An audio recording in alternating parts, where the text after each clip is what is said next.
Hello, and welcome to the Stream of Chaos.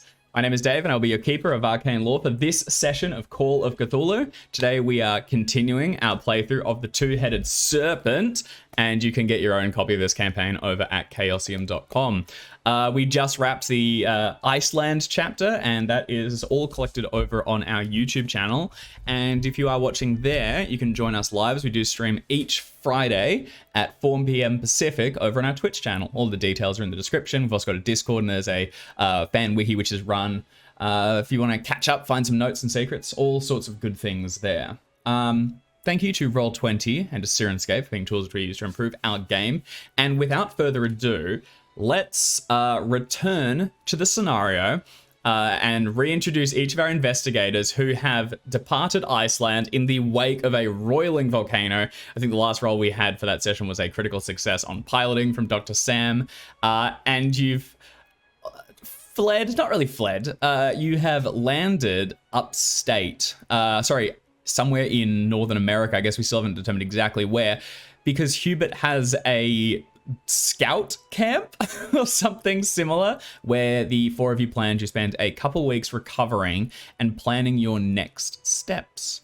We've just finished our improvement rolls and we'll hurdle around the table now and all introduce ourselves and our heroes. Art, would you like to begin for us? Hi, I'm Art. I'm playing Lieutenant Ares Carter. Not sure how much hero versus anti-hero, or, just person with a gun, what to shoot things. But yes, Lieutenant Carter is a very well-trained military officer, ex-military officer now, personal security, that kind of thing. Enjoying the chance to recover from a non-zero number of lattice-like lacerations from before the last chapter, so yay. Chance to finally rest and have a little heal. Fantastic. Next, Jackson. Hey, I'm Jackson. I'm playing Dr. Samuel Taylor Thompson, who has now experimented on 3 out of 3 of his fellow investigators. That's right. Stay away from Dr. Sam's operating theater or you'll come out with more scales than you went in. That's so true. I hadn't considered that you are the cause of all 3 strange serpentine, I was going to say injections, I guess, advancements for our other heroes. Yeah, enlightenments, shall we say. I can't wait to see what you do next. Me too. Up next, James. Yes, I am James. I am playing Hubert, and I have not been enlightened. I've been enheaviened, if anything. I am now the bigger man with the bigger heart, the biggest man with the biggest heart, swollen through experimentation and happy to make it back to this summer camp. I think I've got a lot of deep background lore for it that I'm starting to put together now. I think it'll be a lot of fun to explore. There's a lot of memories tied up in this place. Can't wait. I expect you to tell all of it shortly. And finally, Alex. Hi, I'm Alex, and I'm playing Wilhelmina St. Clair, who has a lizard in her brain. Yes.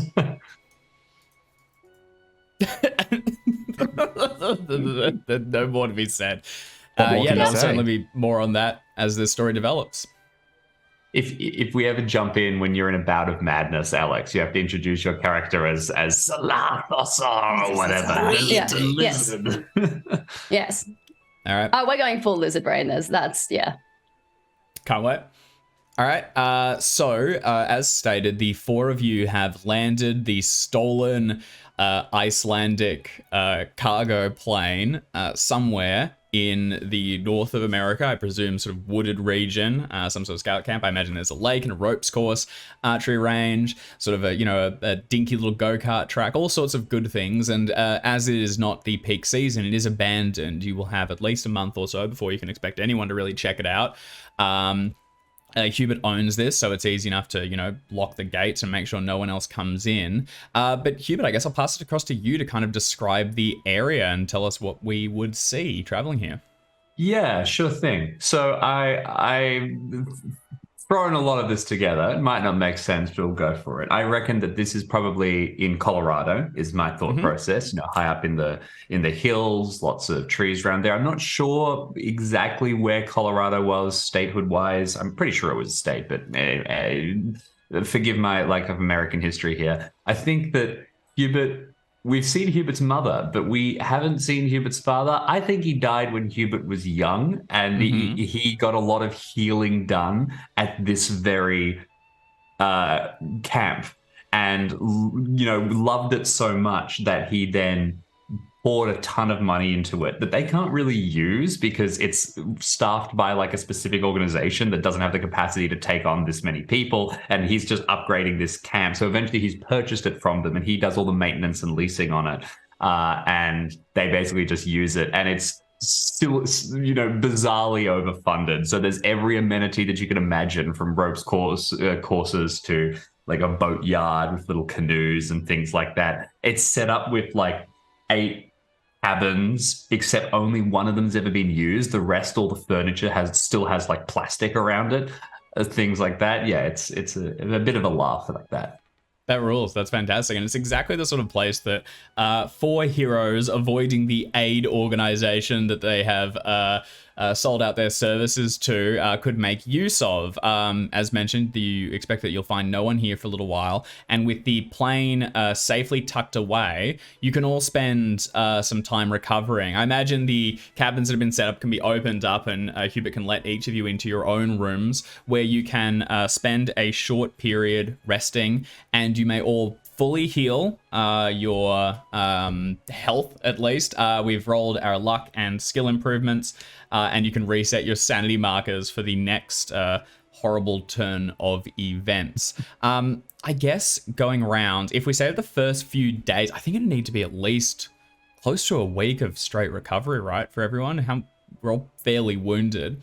I had 8 hit points. Shit. It's 2 an evening, isn't it? Yeah, that's right. And plus Two per Dr. day. and with Dr. Sam's aid, I think, that would accelerate a little bit, but yes, it'll take a while. Well, in that case, it's 2 an evening. It's just under a week for me. What about yourself, Hubert? You've got Assuming the biggest pool. Sam? Yeah. Mine will be something in the vicinity of 2 weeks. Okay, wow. All right, well, you were making use of the full time. Yeah, unfortunately. So I guess on the first couple days that you spend there, what is how do these investigators act in like extreme recovery mode? Like, doing pretty much no side activities at this point. It's just rest and pulling yourselves back together. What do we see? I'm drinking just so much tea, and I'm reading a lot of books that have nothing to do with anything, really. Mm-hmm. I think I'm going back through, the Jane Austen back catalogue and just generally just reading things that are nice to read and have nothing to do with aliens and shit. Yours is troubling, Minnie, because you are quite literally carrying the ghosts of one of the creatures that were killed in the facility inside your brain. You brought it in willingly and were able to put a, lid on it for a short period. But now that you're in a calmer place and you're able to sort of process it, you can feel the presence of this serpent person coiled in the back of your head. It's there constantly, and you can feel its attempts to take control of your body at regular periods. The very first night when you touch back down and you go to rest, as you begin to try and sort of shut off your mind and give yourself a chance to heal, you feel one of your fingers twitch, your foot spasms, and something wrenches you up from the bed and tries to propel you towards the door, and you have to battle yourself back down. None of that. No, none of that. No, thank you. Is it just sheer diligence that returns you to it? Do you try and basically, buffet it into submission, or do you rely on liquor? Do you strap yourself into the bed? I think it's pure just determination, and I've proven myself mentally stronger than these things on multiple occasions, and I intend to continue doing so. And I suppose ultimately the goal is to retain the information, but I suppose eliminate the spirit of this thing. Oh, and actually just, boil it down to just some of its core memories. Boil it down completely to knowledge and just beat the rest of it into non-existence. consume it. You're able to force it back, and the first night of rest is convoluted with dreams that, you know, take you all manner of places and no real memory of them. And when you wake up, you're standing at one of the windows looking out at it, and you can see that underneath your nails there's a number of splinters, not enough to hurt, but where clearly you've like dug your hands into subconsciously into the wood, sort of preventing yourself from acting as the sort of sun rises nearby, and you could see Hubert sort of powering off towards a boat or something to begin a daytime activity. The restless nature of this serpent only just begins to sort of settle back down. That's quite all right, you know, and I do feel kind of good also. I feel kind of, I don't know, good. I don't know. We'll see how that plays out, but I might keep a little bit more than the knowledge, actually. Yeah.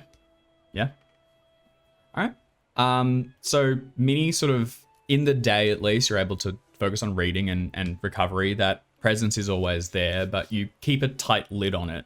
And once you have a beat and, you know, you're feeling up to it, you will be able to try and dissect it, focus on some of the memories, or even basically interview the presence that's inside your own mind. And that's pretty much the idea, is get as much information out of it as I possibly can, either awake or dreaming.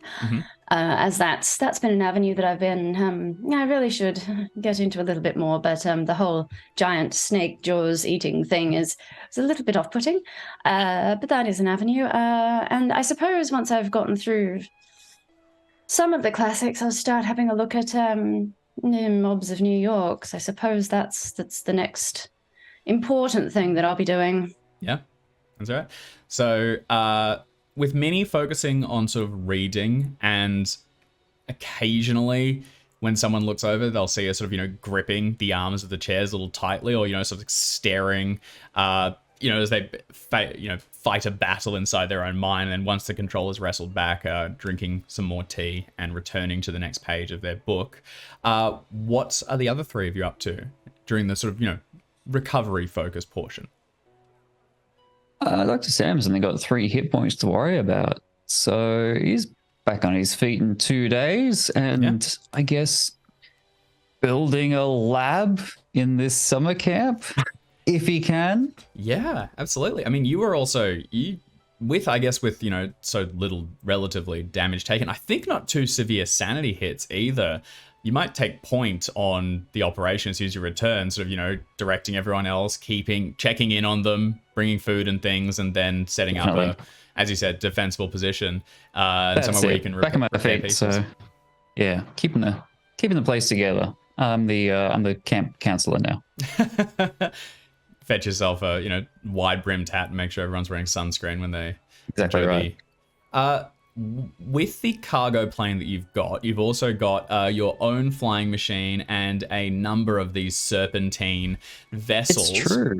Even though you're not too badly damaged, you do need a chance to sort of, you know, decompress and, you know, I'll let you, you know, self-process the recent events. Is that throwing yourself into the engineering and things, or does Sam have like separate hobbies? I mean, Minnie's reading. So much to do. You know, the good news is because he's got, you know, the medicine going on and he's got the aviation going on, even though neither of them are really hobbies, they're enough of a switch, I think, that he can like switch between them without getting too burnt out. You know what I mean? James, we're going to have questions at the end. Okay, sorry. No, go on. What are you going to say? I would love to see if those orbs function underwater. That would be very fun if you want to take them bobbing in the camp lake. Of course, there's a camp lake. Of course. Yeah, well, not even bobbing, just like Zorb balling over the lake. It'll be a good time. We'll play some games. We'll roast some marshmallows. This is great. This is just great. I do kind of get the impression, though, that Dr. Sam doesn't really turn off. Like, you seem to, you know, it's always kind of working. I think that's true. Finding too something much else to do. Yeah. It's a big campaign, Dave. We've got a lot going on. I don't know if you've noticed, but I don't think if I'm not dying, I'm not resting. Yeah, and you're also, I guess, if you're also the person in charge of healing up the others, you kind of immediately turn into, like you said, camp counselor, and now you sort of throw yourself into that, and there's always something more to help out with. Okay, that's right. So Dr. Sam sort of, you know, when he gets a moment to himself, can head to one of the sheds with sort of go-karts and small toy planes. You said this place is completely kitted out, Jim, so it's probably like some very basic, like, you know, they could like fire off rockets and things to see how high they go and parachute back down, and Sam can tinker with those. And I imagine also, like, you know, the sort of limitation breeds creativity, so using these far more simple tools, or like weirdly spiked in certain areas where Hubert had an interest, you're beginning to take things apart and then checking in on everyone else, making sure that they're fed, wounds are cleaned, that they are recovering as ably as possible. And especially since, as you mentioned, you were the one that injected a number of various serums and mines into them. Yeah, but the past is the past. And we shan't dwell on it any further. How about Hubert and Ares? What's your recovery look like? Your rest? Do you want to jump in, Ares, or shall I? I can. Go for your life. Good. Ares is up at sunrise, stretches, does as much sort of, I think for the first few days, it's push-ups and sit-ups and chin-ups and that kind of thing in and around the cabin, which will progress to full athleticism once they've actually fully recovered. Ropes course, they are taking this opportunity to get a little bit more comfortable in the water. Okay. So they are going to do a little bit of swimming. Yep. Not a lot, just enough to make it not base anymore. They go for they'll do sprints in the early, like when they're still recovering. They go for longer sort of like runs. Once that's done, back, shower, equipment check, everything polished, everything neat, everything mended, everything oiled and cleaned. Once that is complete, they will spend, that's probably by like mid-afternoon-ish, they're done with all of the sort of training. They'll go and see Sam in the laboratory. We've established Ares is brutally intelligent, so I suspect there is some assistance that can be rendered, at least putting things in the right places and getting set up. Kind of some... there isn't a lot of chatter. It's definitely like more of a incidental conversation, but more focused on that. Once I've spent probably about an hour or so with Sam, head down to the archery range and do some handgun firearms practice, clean and oil and maintain all of their weaponry again. And then the evening will find them flipping their sort of one of like the smaller knives that they have, like a pen knife or something, and practicing sort of flicking it from sort of like more of a concealed position out again, and then flicking it back, and then also using the oil for the guns, and getting their bayonet and finding ways to apply that to the bayonet sort of surreptitiously.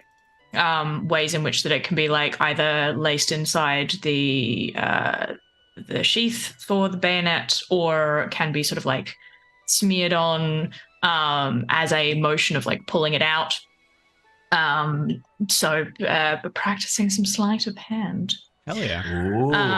And specifically working with oil, which is nothing special, but has a very similar consistency to contact poisons, and is working on doing that. And at some point over the course of the time that we have here, we'll mention to Sam again the conversation that they had about looking at the poisons that they'd found in chapter 1 and seeing if there was any way of synthesizing that into something a little bit more amenable to lacing on weapons. And this is like Carter's recovery period. Like this is immediately when you're back. They just sort of launch, into training, making sure they're kept in tip-top shape.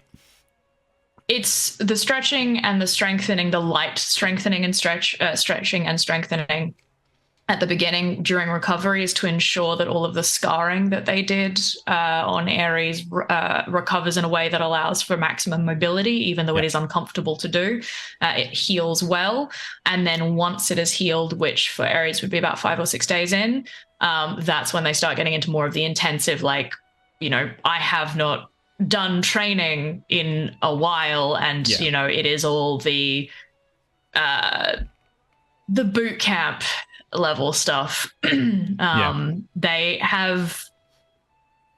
They will very happily take anyone along with them should anyone wish to join, but they certainly are very much in solo mode. There's not a lot of insistence that it's not a like, I'm going to train the recruits. It's just I am doing something, and if anyone wanders over and quietly decides to join, there will be a sort of quiet acceptance and a wordless kind of, all right, if you're training with me, let's go and I'll train you, but none of it is sort of explicitly offered or expected. Is like the rigor of like routine what keeps Carter sane, for, lack of a better anything? Like, is that the thing that drives you forward? Or Go ahead. You go. You got it. You don't train people to shoot people.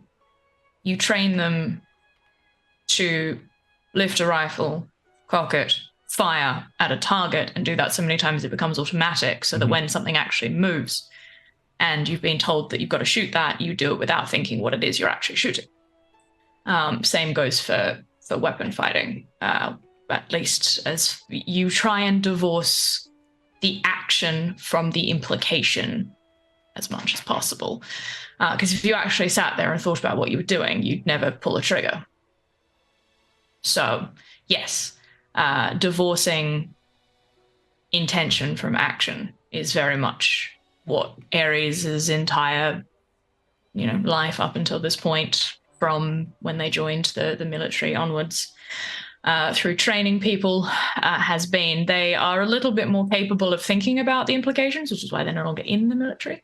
But they understand the reasons why they were trained, and they trained people the way they did. It is because in the moment you do not want to think, you want to act. And so Ares is spending a lot of time essentially just in the comfortable patterns of practicing acting. Yeah, drilling it into instinct. It's quite similar to Dr. Sam. There isn't that, like, there isn't it, even though you're in theory safe for a short period. I get the impression that Carter still doesn't see this as like a chance to relax. It's a chance to maintain the routine and prepare for the next step. I'm not sure Carter knows how to relax. I think this is the closest that they get to relaxing, is just falling into habitual action that requires very little thought, like active thought. All of this, the reason that if anyone were to join, it would be a wordless acceptance and sort of like a follow me, is it's something they've done so often that they don't even really think about like what goes next. It's just repetitive automatic action that is focused enough that they need their mind to like be on the thing they're doing, or if they're lifting tires or logs or whatever it is, they're likely to drop it and that would bloody hurt. So they need to focus enough, but not so much that it is actually mentally taxing. So there is that level of sort of like Zen. It's very yoga. If yoga was done with guns and knives, which it should be, and swimming. That's a business idea for you. Okay, fantastic. All right, lastly, I'd want to check in on Hubert and see what he gets up to in you were so badly wounded. You took so much damage in the course of that. What's it look like? Well, look, I mean, I think that after everyone's such detailed, heartfelt developments, I think Hubert's going to be a little silly, but I also think that's sort of how he genuinely deals with things. He kind of plays, and that's how he experiences the world and gets through things and manages to contextualize everything. So I think he just dives full bore into every camp activity there is and plays at them. I think the first day, injured as hell. I mean, I was very badly hurt, but I have so much health that really, I think I'm there with plasters on my nose and like arm in a sling. Hubert was already a sight in like camp shorts and like a tan shirt, but is even more so now that he's 20% bigger. And I am racing around. I'm trying to get people to do camp activities. And then I'm joining in with everybody. I arrive dressed in army man fatigues for BB gun to join Carter. And I'm crawling around there. I go and I help Dr. Sam with like a little lab coat that I've got coming in. I bring a copy of The Art of War that I fished out from somewhere to read with Minnie. Fall asleep on the first page and end up building a house of cards for like occasionally knocking it down and distracting them. It's so dedicated that to the idea of just playing around and messing about. I think that the one weird image is one of the nights early on, Hubert gets really obsessed with roasting pine cones and he's talking about how we're going to do it. No one else can because everyone's exhausted and busy. And we get this final vignette of him sitting there with a like bag of pine cones, one by one, roasting them with this single-minded fascination for hours. I think, it's a bit of fun. Definitely strikes me as the sort of man who, when told to stay in bed and rest, would do so for 15 minutes, get bored, and wander off and find something to do. Absolutely.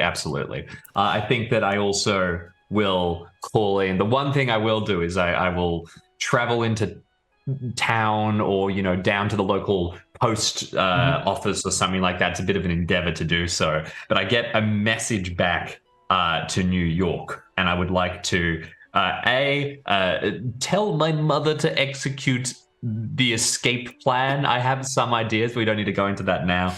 But I will more importantly than my mother's health and well-being, I will order a supply of fresh clothes from Enrico and get them airlifted in via light aircraft or something like that. Hell yeah. Are you going to explain the change in measurements?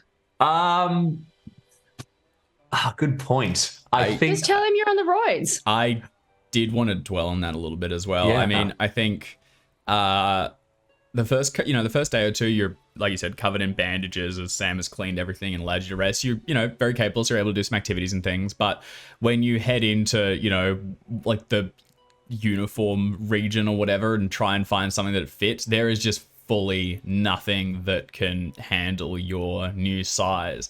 And when you sort of strip down to rest for the evening and to get changed into, I presume, full pajamas and nightcap, looking in the mirror underneath the bandages, or as you sort of peel them away, you can see knots of muscle that have formed over bones. Your shoulders have sort of like swollen up towards your head to protect your neck and pad it.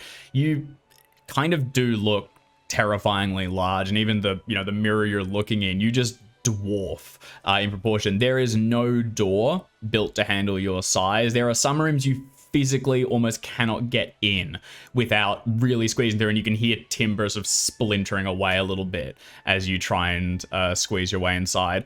And if you head into town to deliver measurements or to make a call, just catching sight of your reflection in the mirror for a moment looks like some sort of cryptoid or something stalking through the streets. You will get an almost immediate reaction from most people that see you, where previously, I mean, I've always gotten the sense that Hubert has a lot of charisma and charm because he's probably would be quite a scary looking person if he didn't immediately offset that with such a cheerful demeanor. Now you're not sure it's even going to be enough. People are avoiding you before you get the chance to speak. And when you head in towards open the door to alert the clerk and get a message sent, the first reaction from the person behind the desk is terror as something huge walks inside. I totally get that. I think as well, Hubert doesn't necessarily realize it's going to be that extreme because he's in denial about it, basically, when he gets into it. But I also think that Hubert's probably, I get the sense that he's the kind of guy who has always felt a little out of place, just because even before he became supernaturally large, he was a dramatically big person, and I imagine probably was throughout his entire life. So I think that just in terms of like knocking into things, not fitting through doors, something he'd already not being able to go into planes and things like that because he was just the side of a truck. Probably something he's experienced. So I think he takes it somewhat in stride, but to answer the Enrico thing and this at the same time, I think that he gets the material sent in, and there's a little kind of sad scene of him trying to pull on like a lovely new suit jacket, which has a flower petal print, because he's trying to do really garish stuff to immediately, like you said, set himself up as nice. Yeah. But then it doesn't fit, and he goes, you know what? I can fix this. I've been practicing my disguise skill, and I think it's over to the sewing table. I think I steal all of Dr. Sam's medical supplies for stitching people up, and I do tailoring. I genuinely start like working on making these clothes myself, and I think that it's he's putting the kind of like fascination and focus into it that is typical for, you know, him fixating on something, getting really obsessed with it, but also that shows how sensitive he is about this, because I think that he takes his, not necessarily his appearance, but the impression he gives to others and the effect he has on others based on his appearance quite seriously. Yeah. So that's so fun, and it's such. I mean, it's very much what you had in mind when you said the camp, but it works so well that this is possibly where Hubert, when he was young, found, you know, friendship and like, you know, a place to be like himself. Because like you said, you were probably big all your life. And now we see, you know, where once there was the young Hubert sitting there, you know, like talking to friends and things, now there's Hubert changed again. So sorry, I didn't mean to shush you. I just ahead. had an idea. I will, as a final scene to cap that off and demonstrating his acceptance with the whole thing. When he's finished the suit, he goes over to a weathered like porch post outside the main hall, where there's a bunch of notches carved in where everyone's been putting in their height over the years, and he reaches up and at the very top carves in his new notch right on the roof.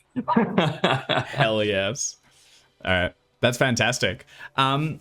So with Hubert darting around between each of the activities, Carter's strict routine, Minnie's internal battle but external dive into the world of literature, and Sam caring for everyone and also for the machinery that will, you know, take you wherever you need to go in the world, the first few days pass, rolling into a sort of week of almost surprising levels of relaxation. There's time for hobbies. There's also times for just, you know, training and throwing yourselves into practice of new skills. A couple things to call out right out of the gate. Carter, as you heal, how much damage did you take during that last night? What were you reduced to, and what have you? I think that I started the adventure, that chapter, I think I was on 14 out of 22. Yep. I got lower, but I did a bunch of like instant recoveries, so I only ended on 11. So I didn't actually drop that much. Yeah, and we did a lot of reduction. So while it to me, it sort of makes a lot of sense that a lot of that is still just the stuff that Sam did is what really needs to heal more so. That is a big part of it. But you took a lot of damage that was regular heal, but I think now, I mean, there is the lattice work that you sort of use to begin to pull that armor into the fore. Every other point where you took damage, where you were wounded, where you sort of, you know, scratch something or it began to heal back, you now see scales underneath it. And as you practice, I mean, like as you're like swimming one day and, you know, like it's actually, I think you said it wasn't rigorous, more like practice and getting it in. As you return to the shore and get your towel up to dry off and then head back to the others, as you're drying, you find yourself going like more and more rigorously. And for a moment, there's this desire to like wrap the towel around yourself and twist it so hard that you can peel your own skin back as it begins to feel like there is something underneath it, and almost like an itch underneath this first layer that if you could only draw your nails down would reveal the true surface underneath. You are getting very close to beginning to progress to another stage, and you can also feel your teeth have adjusted slightly, and there are two holes sort of along the gums towards the rears where there's almost like open, it's like wet wounds for a moment, but there's some nub of something underneath. And one day when you're sort of yawning, your mouth distends slightly, and just for a moment, protruding out from underneath them are two fangs that just begin to lower themselves down. Over the course of this coming week, you will develop the ability to open your jaw, unleash a pair of twin fangs, and bite. Are they retractable? Well, then that's fine. It is. How much are you sharing this with Sam?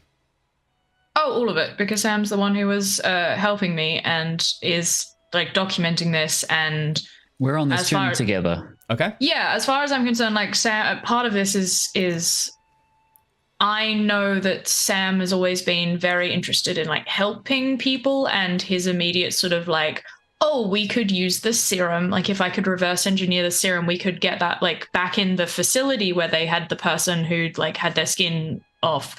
And we were trying to find a way to save them, and Sam managed to get them stabilized and was like, all right, well, if I can take some time to reverse this, maybe I can use this technology to actually help people, in addition to like, if that theoretically could have been a way to get Pearl's skin back to kind of normal before, you know, the massacre.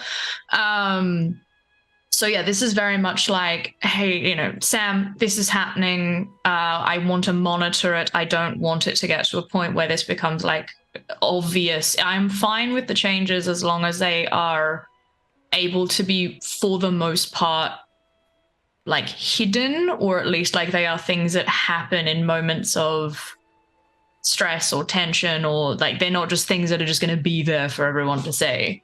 Yeah, that'd be awful. Can you imagine? If that is the case, and if that is what you say to Sam, you would be very concerned, because that is absolutely where this is going. For the moment, it is manageable. This process needs to stop now then. You believe the next... So you can already see there'll be a section where like... there's like a cut on your side of your neck that goes up along it, and Sam, while inspecting it and, you know, like cleaning the wound, you will see that actually the scales extend along further underneath the skin.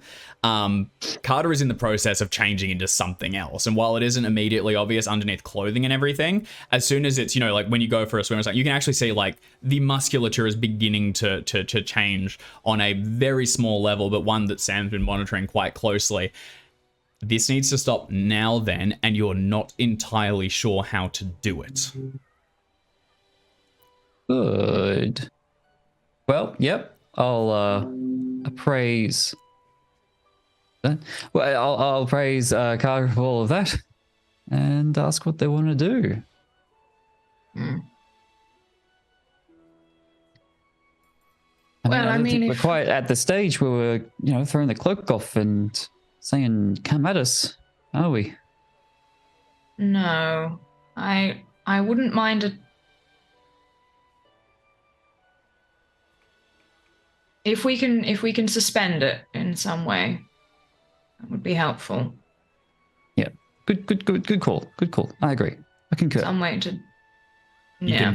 the best thing to do would be to basically avoid all confrontation and take no more damage, because every time you are getting whatever gets wounded, it is coming back serpentine, and it is accelerating the process. There appears to be a sort of like a passive just growth as this takes over, but with each time, you know, you're wounded and it comes back, you are changing into something else.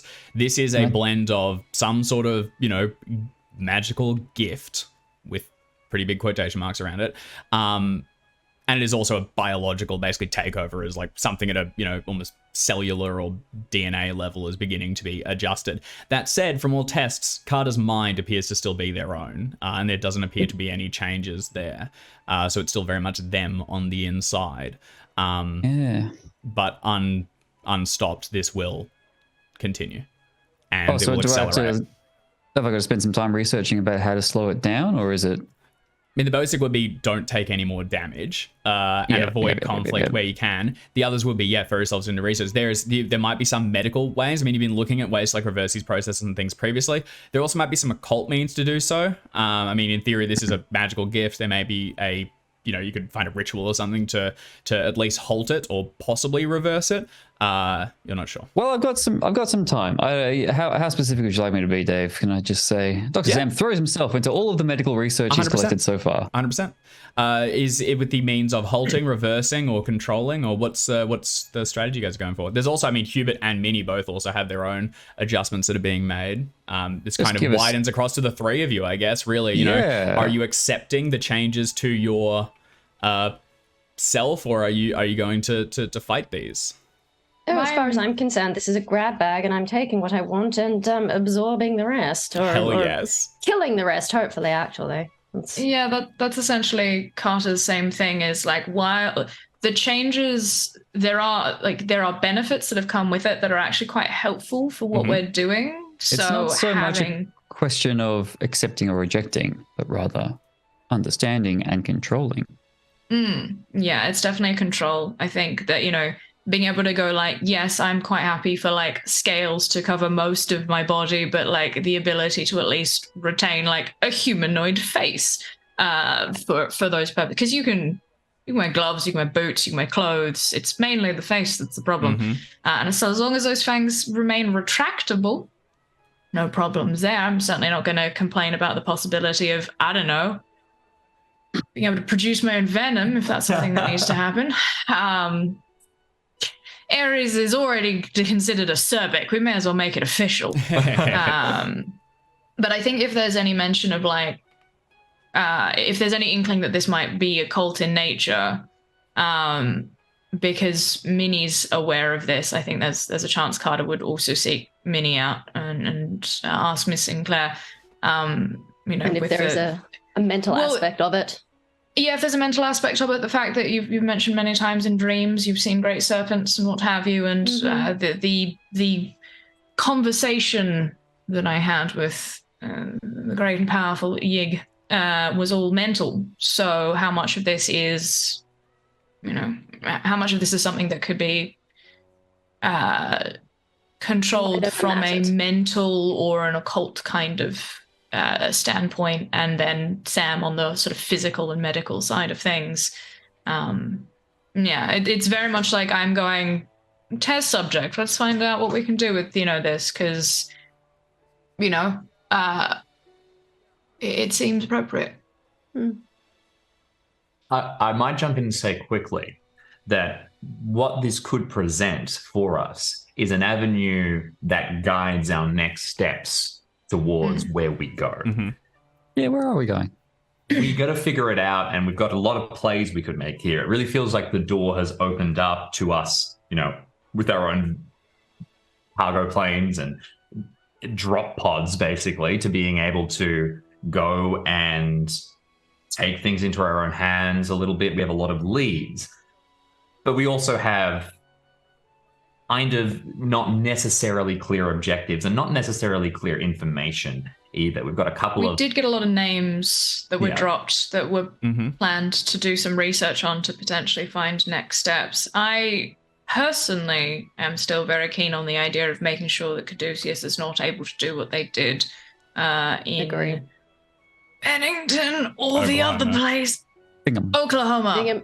Bingham. That's I don't know why I keep saying It's because I kept saying it. I'm pretty sure. Great. I as like Ares is very keen to ensure that kind of thing doesn't happen again, because while they are warlike, quite literally named as such, there's a difference between a fair a fair fight and a massacre.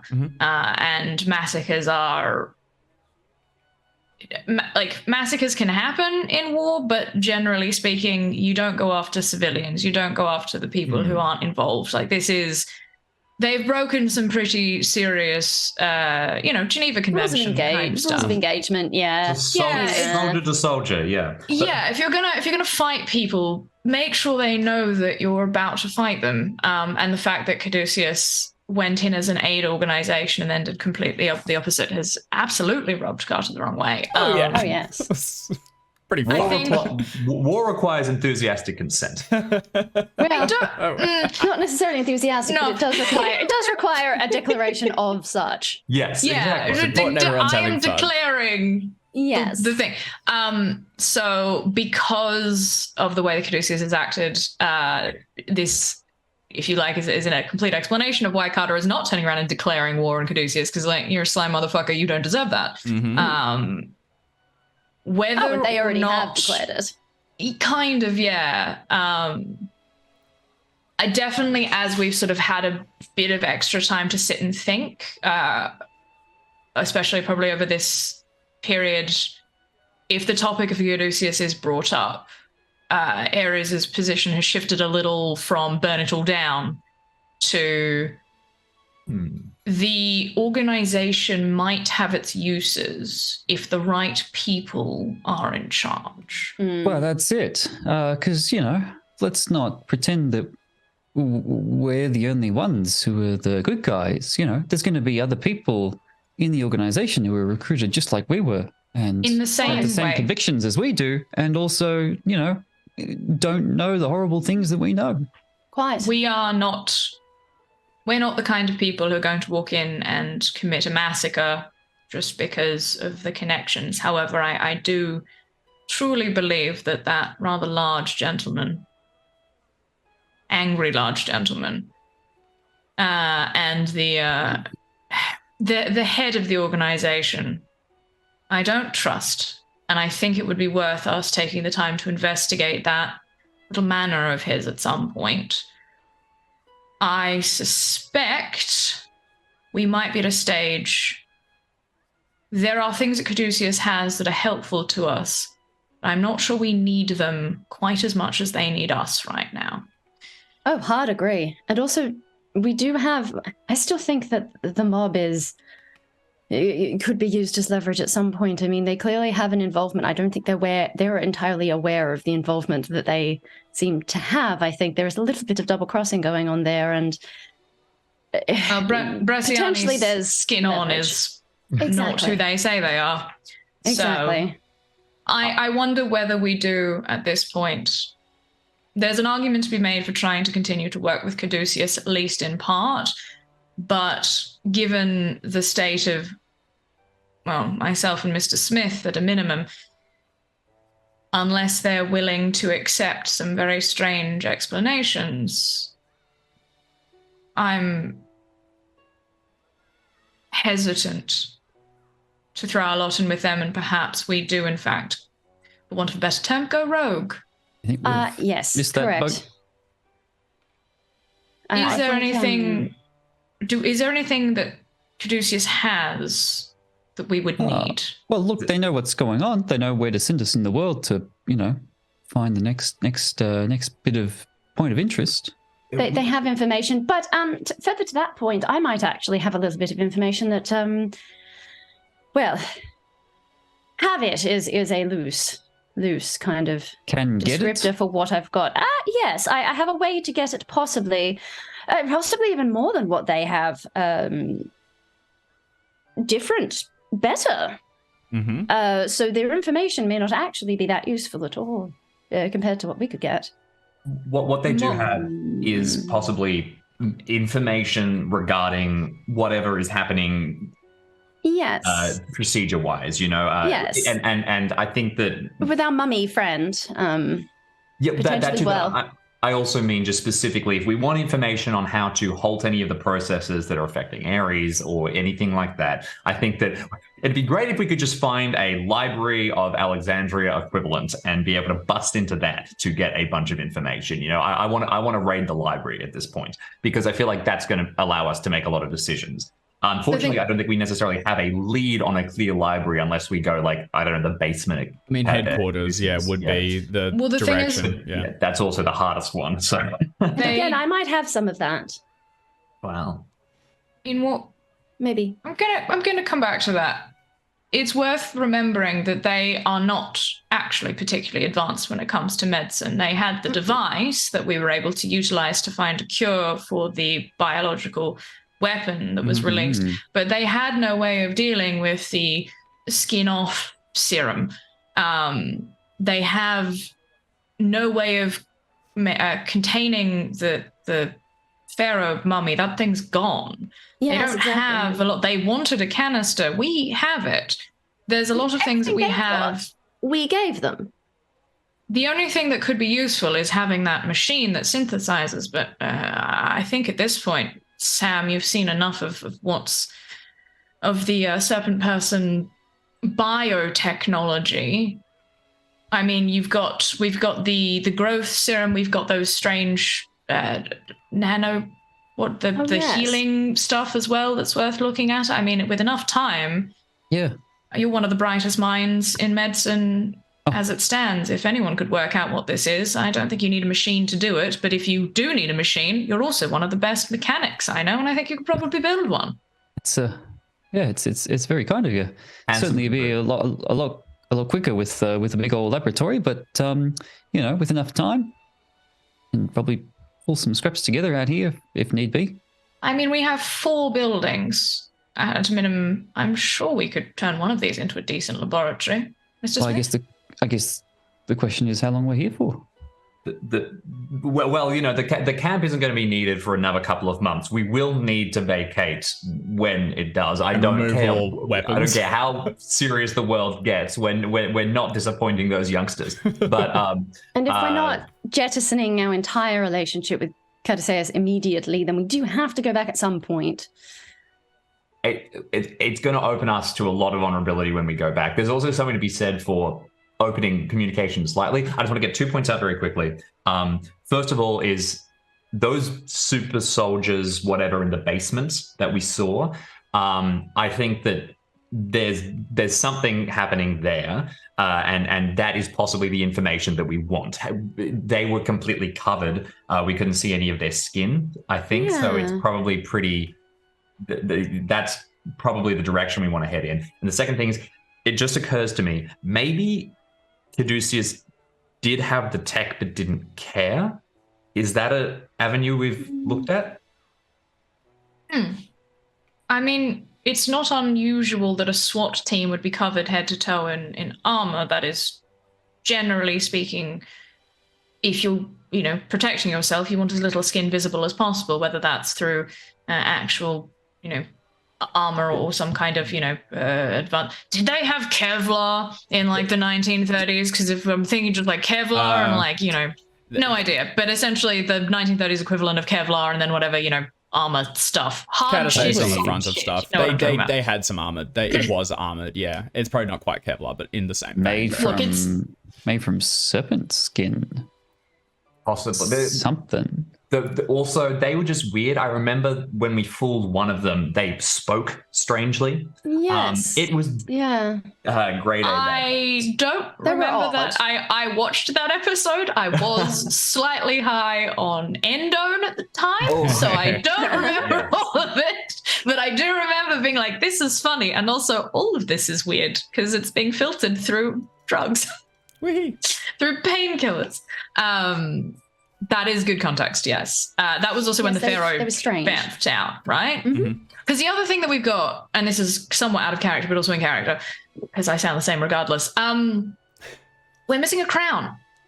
Correct. We had the scepter or whatever, the dagger, we got the Pharaoh, but there's a crown that's missing, and that's from way back when. That's still a feature that's interesting. We don't have the Pharaoh. We don't know where they went. They bammed through some kind of strange portal, but they were annoyed about their scepter and their crown. I think we found the scepter. Yes, the scepter's with Caduceus. Could you? That's a problem. Could you get the Pharaoh on Dream Phone? I can try, but I feel like it would. But I mean, the other thing I could try. If Miss Sinclair wants to try Dream phone, you can just try Lizard Brain phone. Sorry, what? Lizard Brain phone? I don't know if that's a thing. Oh, you mean for... Yeah. Well, not that, but considering potentially doing some meditation and trying to get in touch with this thing. I suspect its connection was severed when you spiked the egg. I suspect that was something that it was using to tether itself, but perhaps with enough time and focus, I'm not entirely convinced. It feels like praying, and that's not something I'm particularly fond of doing. But Missing Claire, sorry, you also said these there was things. another way you could find information. Would you mind?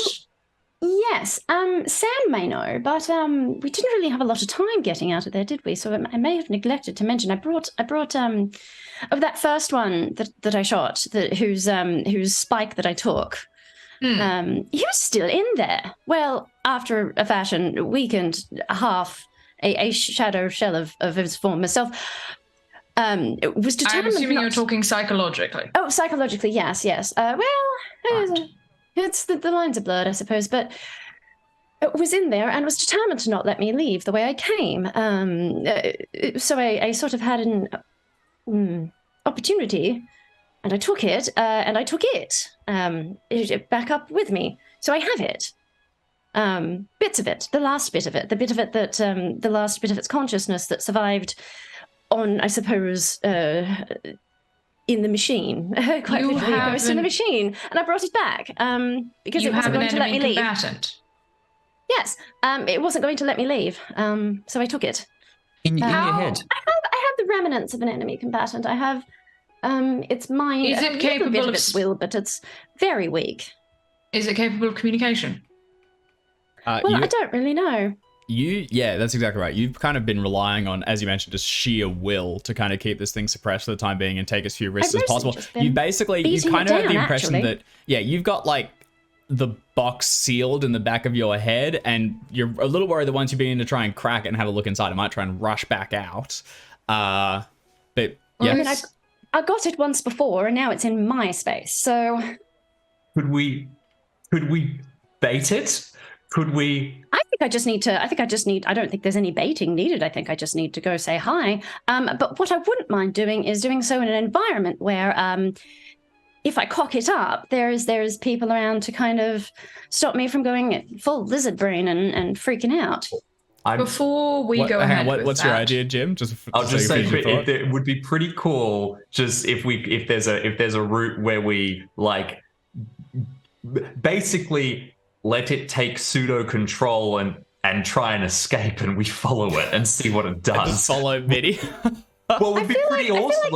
That's a thing that I don't want to do immediately. I think I'd rather just ask it some questions first, and then absolutely last resort, we let it take control and try and escape, and then when it goes to ground and connects to the network, we find it and we follow it. I would need to be 100% sure that I could take control back whenever I wanted, though. It would just have to think that it's in charge, and I'm not quite at that point yet. I'm 90% sure that I can do so. I mean, it's in my house now. Well, I like the idea of asking it a bunch of questions, and I do think you're sensible, Miss Sinclair. Doing so in a controlled environment is worthwhile. I'm rather versed in the art of interrogation. So if you would like a conversation about the types of things you can do, at least verbally, if not physically, to something, to try and get it to tell you what you want it to tell you, I'd be very happy to sit down and have a conversation with you before we attempt anything. I'm not suggesting I interrogate you. I am suggesting you use some of those tactics to interrogate it yourself. Worst case scenario, we can give it a voice, as Mr. Smith suggests, and work with that. But I suspect it's clever enough to realize that if it's in your body, there's a limited amount of things we're going to do to it. Yes, I believe so. But that would be lovely. Yes, I would mind a few pointers. I mean, I can and have in a non-physical space simply hurt it before, so there's always that, and I don't feel any qualms about doing so, given the number of times this particular creature has tried to kill all of us. Actually, do we have any idea what those canisters were? They were connected to the machine that you were in, and they all turned off one by one. Yes. As I was, I guess, putting the machine to sleep, I think they're people. Well, they were people. People, in the loosest sense of the word, consciousness. They were. Consciousness was the fuel. Or non-humans. Both, all of the above, and some additionals. I believe the machine was fueled on consciousness, which is why they were like kind of the dregs of this thing there when I went in. So if we'd have shut the whole thing up while I was down there, that would have completely obliterated my entire mind. Oh, hey, that's good to know. Putting aside the fact that Caduceus wants a canister with a person's consciousness in it, we should now not give have them the that, yes. canister. I With the don't know what consciousness consciousness is in this, but Sam, with enough time and research, do you think there's a possibility, kind of riffing off what Mr. Smith said about baiting it out? Necessary, could we not store it in the canister?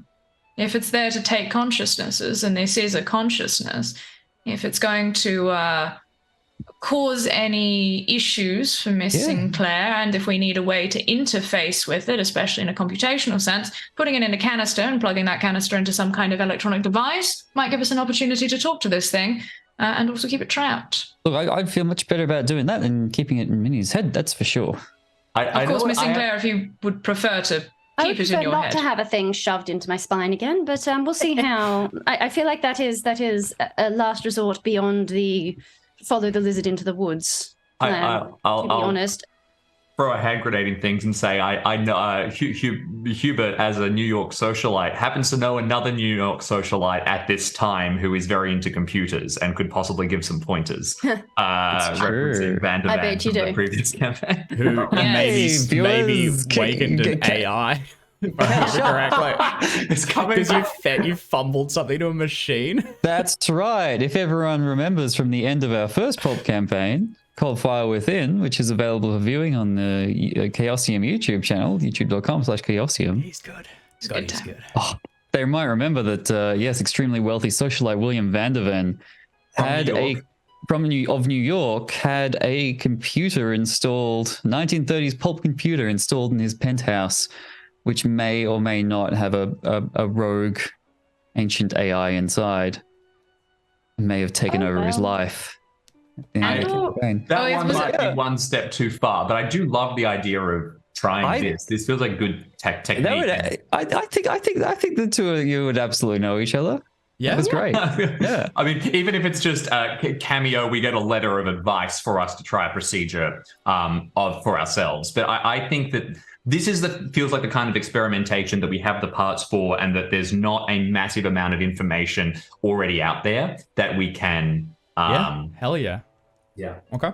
Well, there's a lot of requests on Dr. Sam's time, but yes, just personally, however, I think I would leave that for a The while. canister can wait. If I am able to simply absorb the information that this thing has, take its mind, take its knowledge, and I guess squash its personality into non-existence in an organic manner, that certainly works for me a lot better than having potentially part of my consciousness withdrawn and put into a tube, because it did come back up with me, and disentangling it entirely may be more challenging than simply absorbing it and taking the bits that I like. I think that is more than reasonable, Miss Sinclair. My concern is, while I have the utmost faith you will be able to suppress it, problem with suppressed anything is it tends to come out in moments. I don't intend to suppress it. I intend to kill it. If it has become part of your own consciousness, it is rather hard to completely destroy parts of yourself. Essentially, what I'm referencing here is a rather extreme form of PTSD.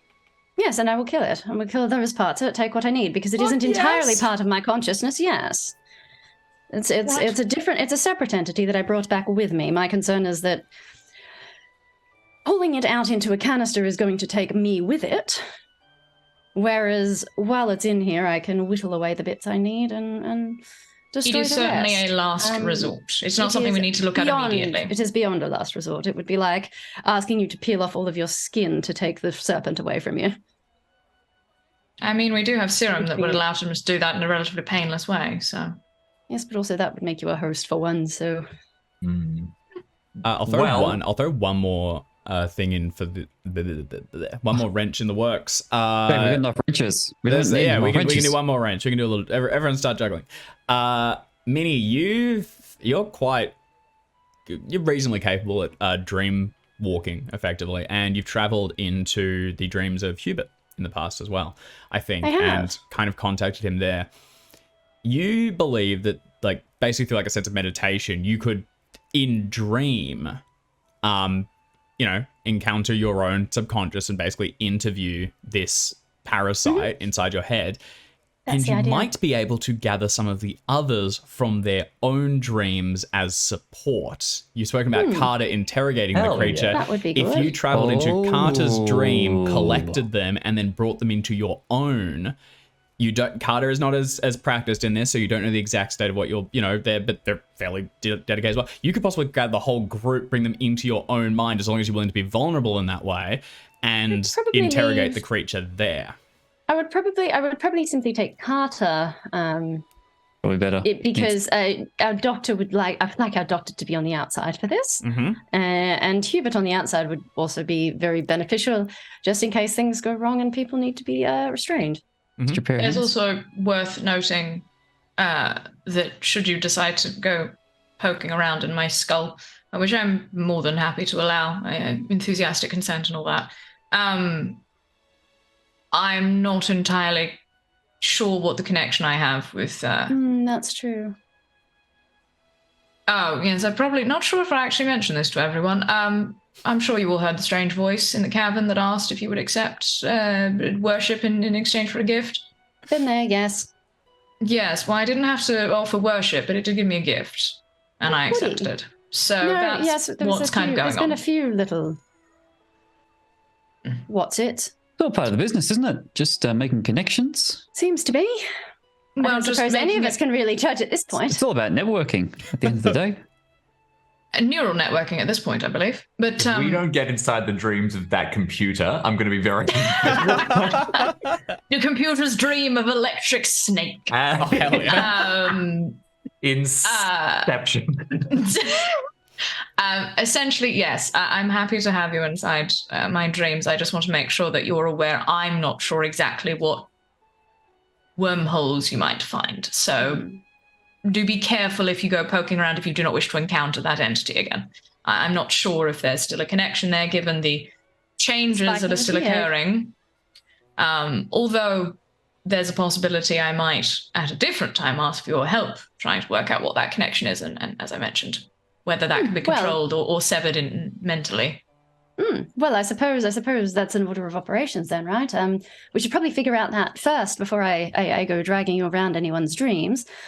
And at the same time, I would like to figure out kind of what connection I have with my little passenger prior to doing any serious interrogations.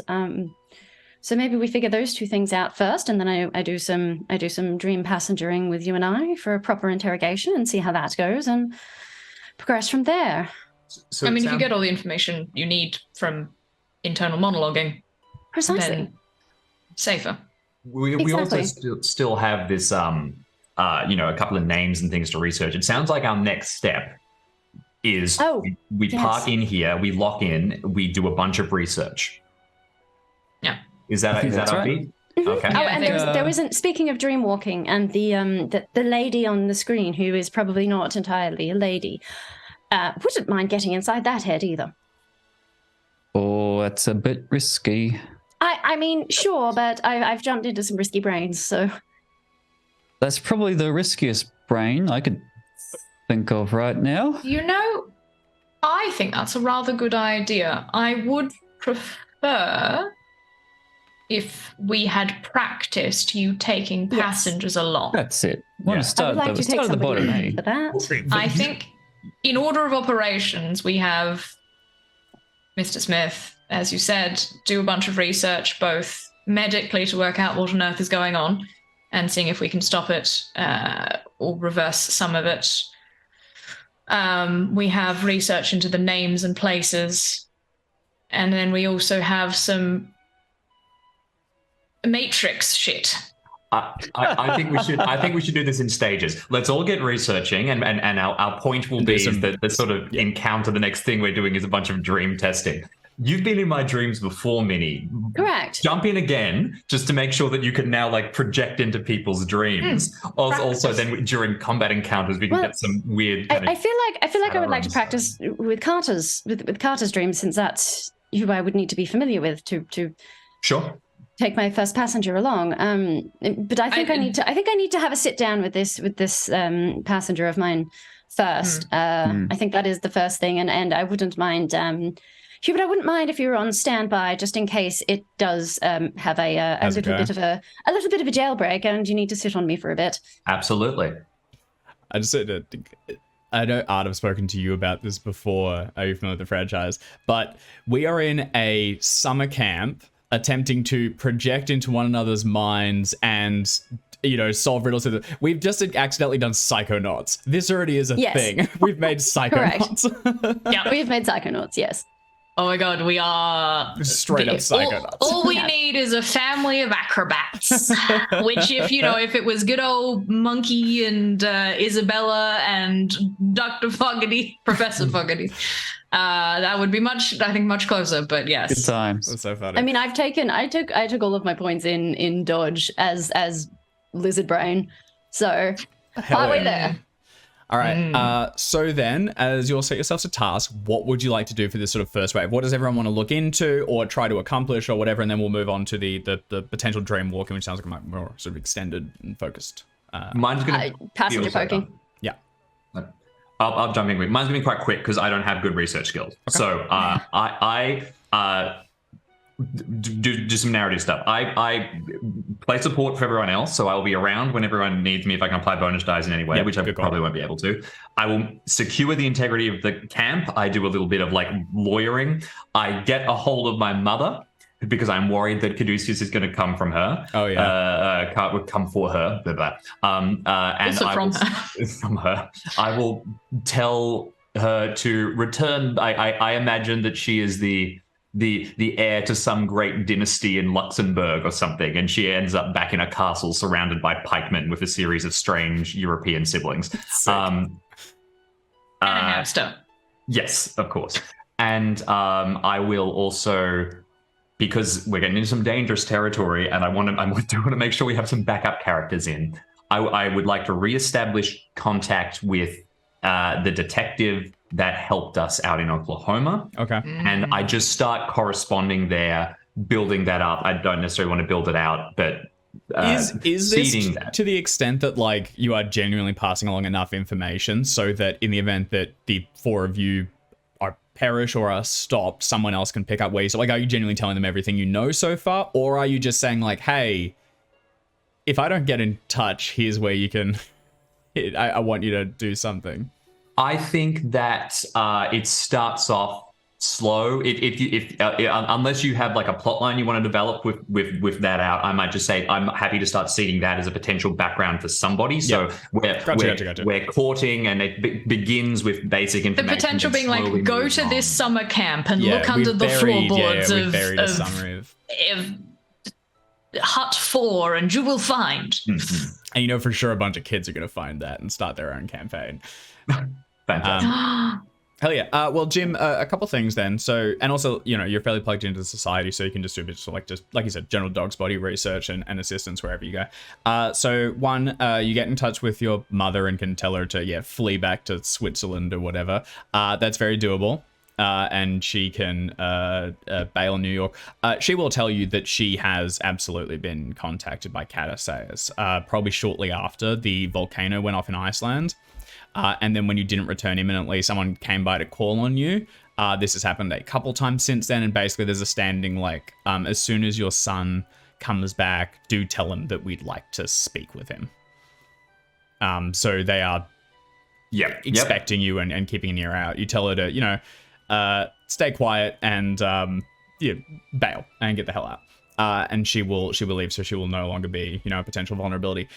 Secondly, because it was mentioned briefly and just through some convenience at some point it will come up, you recognize the figure that's described to you as being on the board.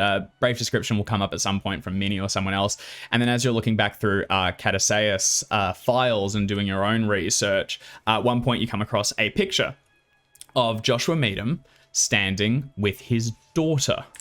And that woman who left some time ago, this is before you're associating with Caosium, she's kind of like black sheep, been like scrubbed from the family record a bit, has evidently resurfaced and joins with the Inner Knight.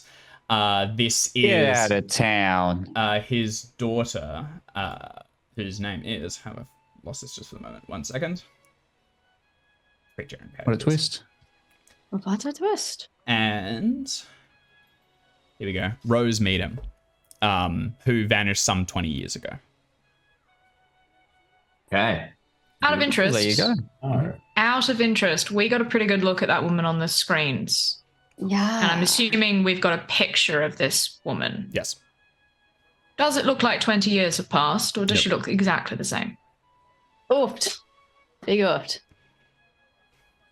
Okay. Okay, that's Plot good. thickens a bit more. Yeah. All right. Okay. Great. So that's me, and I send a letter to Van der Van for cameo's sake and et cetera, and that's me. Awesome. I'm going to walk back slightly. Sorry, it's closer to 12 years than 20, but still long I enough that she see. does not appear to have aged further. Hubert, the story from your perspective would be that she basically she's no longer associated with the aid organization. She was very much her father's second. She ran a lot of the charity side of things even before he set the whole thing up. She was very much promoting the charity aspects of it. She was basically set up to inherit the throne and continue it when he retired, and then it was a little bit of a scandal in the society when she was effectively scrubbed from it immediately, and it's just not really spoken about in polite company. You never really learned exactly how it went down. Presumably, an op went wrong, and she got serpent. Alternatively, track. she found information that made her swap sides. Swap sides to the serpents. Well, we know that they can take people's skin, yes. But we're also fully aware at this point that, sometimes things can come along and change you without you needing to be a serpent person in disguise. There is a chance that perhaps she got in touch with this Sithogua or the Inner Knight directly and received a gift quite similar to the one that you gave me, and has slowly accepted such a thing, either to the point of being not herself anymore at all and has some ability to disguise her nature, or perhaps also the capacity. It's either are plausible. If they can take people's skin, it stands to reason that the skin would be frozen in the time that it was taken. It seems strange that it would age normally when there's no actual biological attachment to the creature underneath. Also, there's these creatures sheath skin regularly. You're not going to be able to tell an old snake from a young one just because it's got grey hair. That's not something that happens to them, or grey scales, for want of a better term. So I suspect it's going to depend on whether or not it was a serpent person who took her skin, or whether she found something and made a decision, or was swayed in some way by the Inner Knight and made an agreement. Dave, could I make a quick credit rating check to get the details of the scandal? Or when you say vanished, credit rating 100%. That works great. when you say vanished, as an individual vanished, or like as in location unknown, missing, or just sort of faded from society? Yeah. Go ahead and give me a credit rating roll, please. Boom. Extreme my success. God. Great start. Nice. Very Hell nice. Okay. The first roll of the session. This might be our best session of results. So True. No one's allowed to roll anything else. no one And we end with 100% extreme successes. Okay. I'm down. So, Meadham set up Cadisea some time ago. This is back in sort of 1911, 1912, around about then. So it's been around for about 20 years now. This follows, he was a very, very wealthy man, and then decided, had global spanning company, decided to rededicate his life in his waning years to charity. The common narrative is at the behest of his daughter.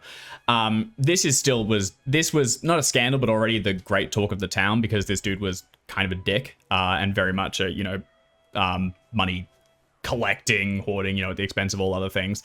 So this was seen as like a great thing from his daughter, and with her at his shoulder, they've built up a lot of credibility and did some real good as they traveled the world and set themselves to it. This went for about 10 years. We're now in about 1920, thereabouts. And at one point, you heard that, his daughter was taking more of an active lead. She was going on expeditions herself and traveling out. And one of them, which was probably made papers, a number of people died and were not recovered. They were out actually in America. It was in Russia. Where they were delivering aid to a local community there, and of the crew that was sent out, only Rose survived. Wouldn't go on public record, wouldn't speak of it much. She remained with Caduceus for a short time, and then there was a more public schism. It's suggested in a company that she attempted to steal documents or something, and there's talk about she moved to find company secrets and turn against the aid organization to she was going to go and found her own thing. She was never about that. She resented her father for burning her inheritance on building this empire, and moved to found her own. Since then, she's been cited in a number of places around the world. She appears to be very much still traveling, very much seeking out, her own assistance. She does not do so. She does not even pretend to be a charity organization. She is just a kind of a wealthy socialite that travels a lot. And she doesn't really present herself as Rose Meadham very much. It's kind of like a, on celebrity sightings kind of thing. Sometimes people are like, oh, the disinherited daughter. She was actually seen all the way over in wherever for a short period, but not traveling to perform charity. One quick question on that angle. Redirect me if this isn't. Is there maybe some suggestion that does this stay schism anything, or is there a suggestion that she might be a communist, like USSR into Yeah. Or is it more that that's not the thing? Because that would be the obvious sort of spy route kind of thing. It's kind of that absolutely probably would be mentioned in a few key places, but it doesn't appear to be the direct narrative. No, okay. It seems to be more be a direct falling out with her father. Gotcha, and she doesn't really speak of it anymore, and has really, she fully has been on the show. It's only really with an extreme that there's any word of it. Most people just don't talk about her anymore because she's kind of just fallen through the gaps and been, for the most part, forgotten as her father continues to lead Caduceus and be the kind of public-facing figure. Cool. Okay. Awesome. Yeah. Great. Do you have any other direct questions about the nature of it? I'm very satisfied. Thank you for indulging my many curiosities. No worries. Okay. So that's Rose. And beyond that, you can be sort of on hand to assist others with investigations. So, standing by. Worth just highlighting, because I just picked it in my notes. Rose or Rose skin on, depending on whether we think it's her or not. Specifically asked, are you already under the father's commands? Or father's commands? And Yig, I believe, correct me if I'm wrong, is referred to as the father of serpents.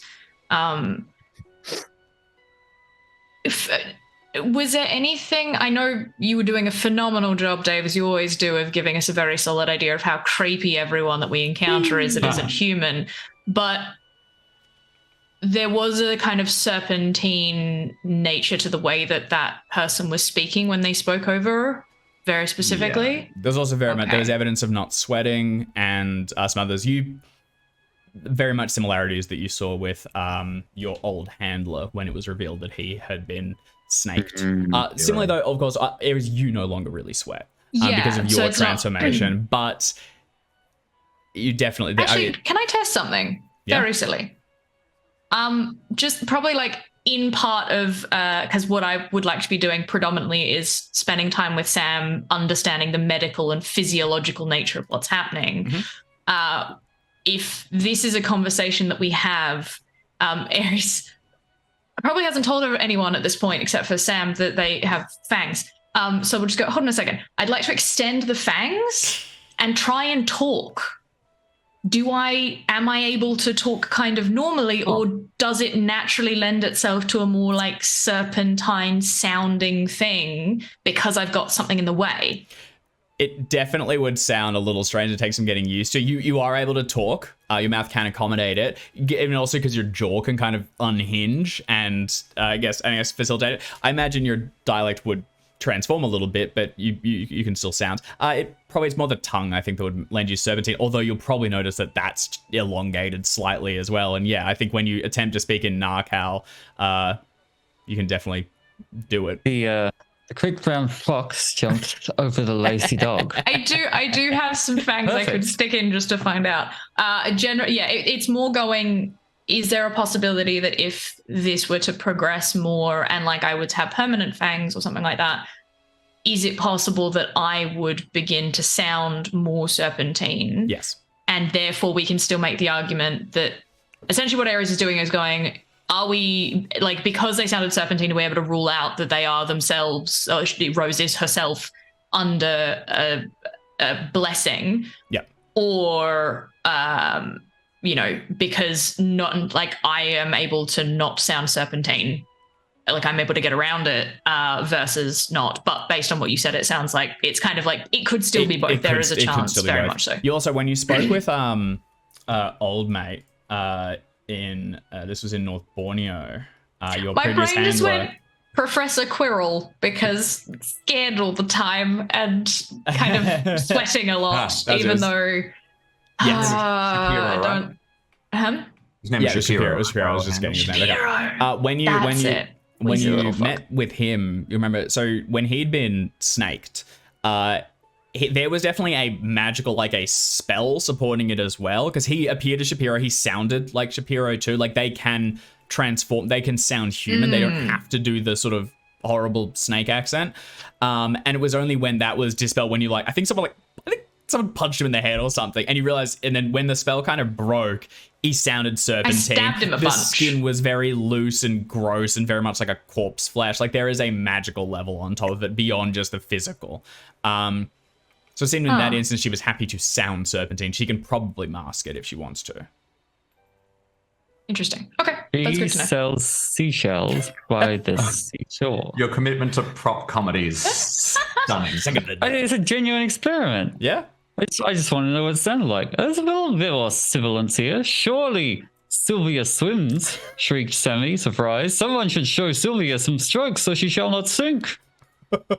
Pretty good.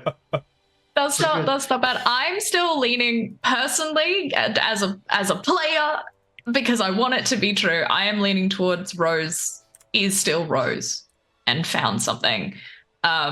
But also it is worth noting then that Meadham, as much as he says that this whole thing is to save the world or what have you, he has a much more personal investment in the Inner Night than perhaps we initially realized, which does, always lovely to know, give us a certain amount of leverage. Mm-hmm. It's always easier to leverage someone when something's personal. I have one last question. Is there any evidence that Canning and Rose used to be on a team together and possibly, something? Is there any record that Canning was once smaller? Yeah, it's a similar accident to what I had. Yes, there is evidence that Canning was once smaller. Absolutely, yeah. Actually, when he was a child. Yeah, he was a babe. Gotcha. Sorry, the way that you were presenting it, I was like, you have your shit stirring expression and tone on. Yeah, look fair. I was like, you're just gonna be like, yeah, there was absolutely when he was a child. Thanks, I resent that. I believe you mean resemble. Yeah, that's your one. Which I quite like. There's evidence that Canning has been with Meadham for Mm. even back when he was he's been basically an aide, a bodyguard, a bunch of things, and only after and this was back when when Meadham was running a company, Canning was with him, and Hubert, he was quite a bit smaller. He was a big guy, fairly strong, but he was quite lean. Since Cataseus was founded, the aid organization, a few years in, Canning went through a quite significant size growth and suddenly presents as a much more formidable figure. You would imagine that something quite similar to what you has happened was done to him. He was engineered in some way. Yeah. This also shows that Caduceus had access to some of these technologies quite early on. Yeah. This was only a few years after it was founded that Canning saw his second puberty. Yeah. It's only a few years since we found this stuff. So, you know, they're no better or worse than us.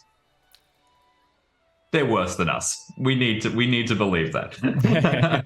Yeah, no, we also, like, if we don't believe that, then we don't get to have the fun thing where we go and take over Caduceus. And I really want to take over Caduceus. Like, at the end of the day, I want to have that place. At the end of the day, my like peak end to all of this is that we're all just slightly unhinged, and we all fully believe we're better at the head of Caduceus than anyone else, and then whomever comes after us in Pulp has to deal with us as the slightly unhinged new heads of Caduceus. That is my dream. Just like spoilers, that's where I want. That is my dream for this campaign. It's just like I want a bunch of new investigators to have to deal with Hubert, Minnie, Sam, and Ares as hell yeah, just a fucking SWAT team of death. Our new strategy is that we dream project into locals nearby any disaster worldwide, and in their bodies have to solve crimes. And it's that's so cool. Yeah, it is just Psychonauts at this point, or like time cops or whatever the fuck it is. Hell yeah. All right, so that was Hubert just looking into some credit rating. What are other people's angles, and what do you want to look into or attempt to accomplish? Oh, Sam's, mate, I think, I've got the longest list. So much going on. I actually just typed it up into a list for the first time. It's too much. Yeah, I got Carter's. You guys got some time. I got Carter's. It's just medical, the things to research. And then I got subheadings. We got medical, the biggest subheading. Right.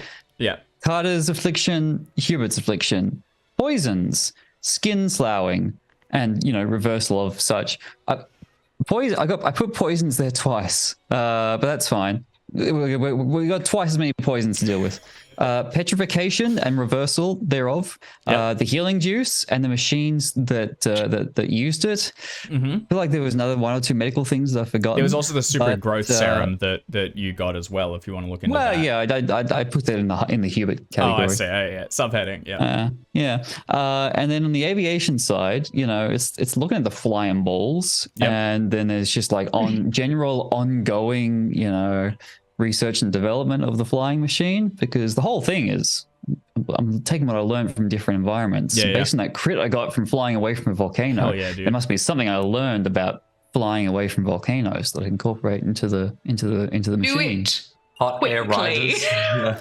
And then if I've got time, I need to build an uplink for the consciousness canister. Oh yeah, so there's a bit going on. Okay. And honestly, I'm a bit stuck about what to do.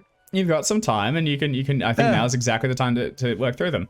I'll say I think honestly the easiest is probably, not the easiest to accomplish, but the easiest for us to resolve is probably the flying machine and upgrading that and tinkering with some of the parts, because that's kind of a single state. You can the orbs themselves are equal parts arcane and mechanical in nature. You finally manage to break through the shell of one of them, because they're kind of like a cloudy translucence, and on the inside you find very thin wiring that runs all around it. You can begin to sort of reverse engineer how it seems to function, and if you wish, you could disassemble one of these and harvest some parts and then apply it to your flying machine. Heck yeah, just like some of the anti-gravity stuff. I was thinking, just to make it lighter and faster. The ability to hover, I think, is a gimme, because previously you have to maintain. Now you can, and I'll say while you're hovering, you can be dead silent too, and then move kind of not super fast, but you can move it around without any sound. And the second one, I think at this point we're getting into, we'll make a roll territory. I think that's a gimme, because you've got the pieces for it and the idea. You mentioned, learning something from the volcano. Would you like to try and, I'm thinking like a one-time speed boost or something, like you can hit it and it jolts you forward a short period. Yeah. And then it's exhausted until you get a chance to refuel it. Yeah, all of the above. If you're just giving that to me, I'll take it. I'll get a roll for applying these, and we'll see what you can get. Of course. Do you want right to now? give me a mechanical or electrical repair? Alrighty, here we go. No. Oh, That's no. worth 14. That's worth 14 points of luck. Okay. Right there. All right. The other one. Oh no, I ruined our 100% extreme success rate it for this did session. not last long. Damn yeah. it. If you're interested in spending 14 points of luck, we can say those are applied. So it's got the means to silently hover and move slowly without making any noise. You can also like do like vertical takeoffs, and then you've also got a single short burst while in motion to hurl yourself forward, and then it's expired until the next time you get a chance to Vertical refuel it. takeoffs, please. The number of times that we've spent. It had no runways. In jungles. No runway. Is there any way? You can also finally finish curious. putting the radio in. Oh yeah, struck that off the list. I'm curious if there's any way for Sam over time to incorporate the ability to use mental controls in addition to physical that's even controls to better. give him an edge on certain types. Not necessarily suggesting now, but like given that there is and Sam already having his weird science connection to his flying machine, like being able to fully, he essentially is going to have a TARDIS. I am mentally connected to this weird ass box. I think it works for me. I am completely unwilling to have that not happen. So I think it absolutely must. We get the personality storer and we upload like an imprint of somebody into it, and now the plane is an AI. That's we fucking upload awesome. Lancet into it. And it's so not you leave that the bird dumbest alone. thing. Putting the bird in control of the plane. It would have all the ability to fly. I do like you say it's not the dumbest thing. Like, it is dumb, but it's not the dumbest dumbest thing. So It's not our worst idea. Editing my list, the flying balls is now subheading under aviation because we've now got the conventional upgrades to the aircraft, and the flying balls may or may not give us a hovering. No, I think they do. They did. That's done. One of them has been salvaged apart, so you have one remaining, still fully functional hover ball. Speed boosts and mind control. Mind control is still on the to-do list. Mind control is. I think there is like when you're flying, you can feel like a sort of like I think the. Or is it just putting these parts in as like... Yeah, you're harvesting and applying them. Yeah, that's right. It's hardly stock, but it's so I think there is already you kind of have to have a connection with the plane to use those portions of it. And as you develop this further, it might be even go so far as you can control the plane well outside it, so you can you can call it to yourself and stuff. But that'll be the next phase of development. It's just like putting these parts in is giving it those abilities as long as like you work on it and try to tap into it. That's right. This is perfect because we're getting superhero team powers here between growing teeth, being able to dream project and becoming huge, and you're going the Batman route of refusing to take any magic but getting a bunch of weird tech. All the gadgets. It's Dr. Sam with prep time, can do anything. Do you want to hum through some of the medical list now? Do you have those roughly prioritized? I mean, we did say that the uplink was something that was only a last resort, so we probably that's probably something that's not worth looking into until we desperately know we need it. That's on the bottom of the list. That's fine. Otherwise, I mean, if I would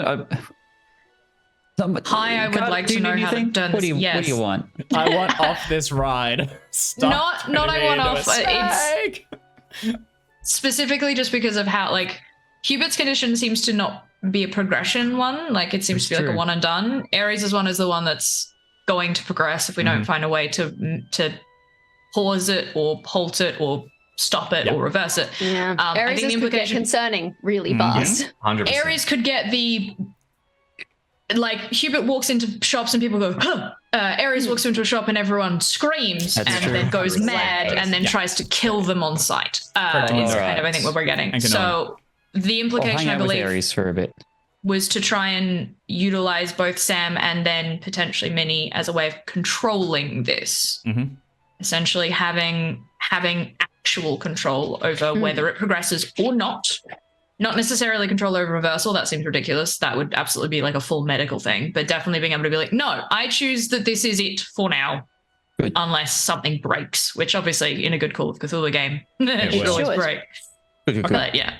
So I also just say quick. I also think that Hubert isn't really looking at alterations for himself. I think that he's probably still a little bit sensitive about the whole thing, and I think that he just is locked in. Like this is him now, and he will embrace it, kind of thing. Oh yeah. All right. Okay. We can have that conversation and then file that away under done. It'd only be if you want to do something more with Resolved. the serum and the aid stuff as well. You also have the hot tub schematics. But focusing on Carter first of all. So gimme without any rolls, just as you sort of work with them and run through what you've seen so far.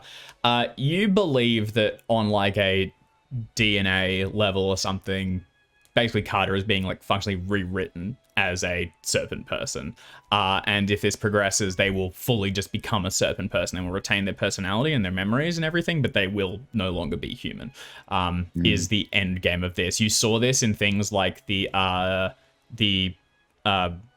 doors reacting to them. You thought there was something that was like basically detecting that as a serpent person, going like, come on in, welcome home.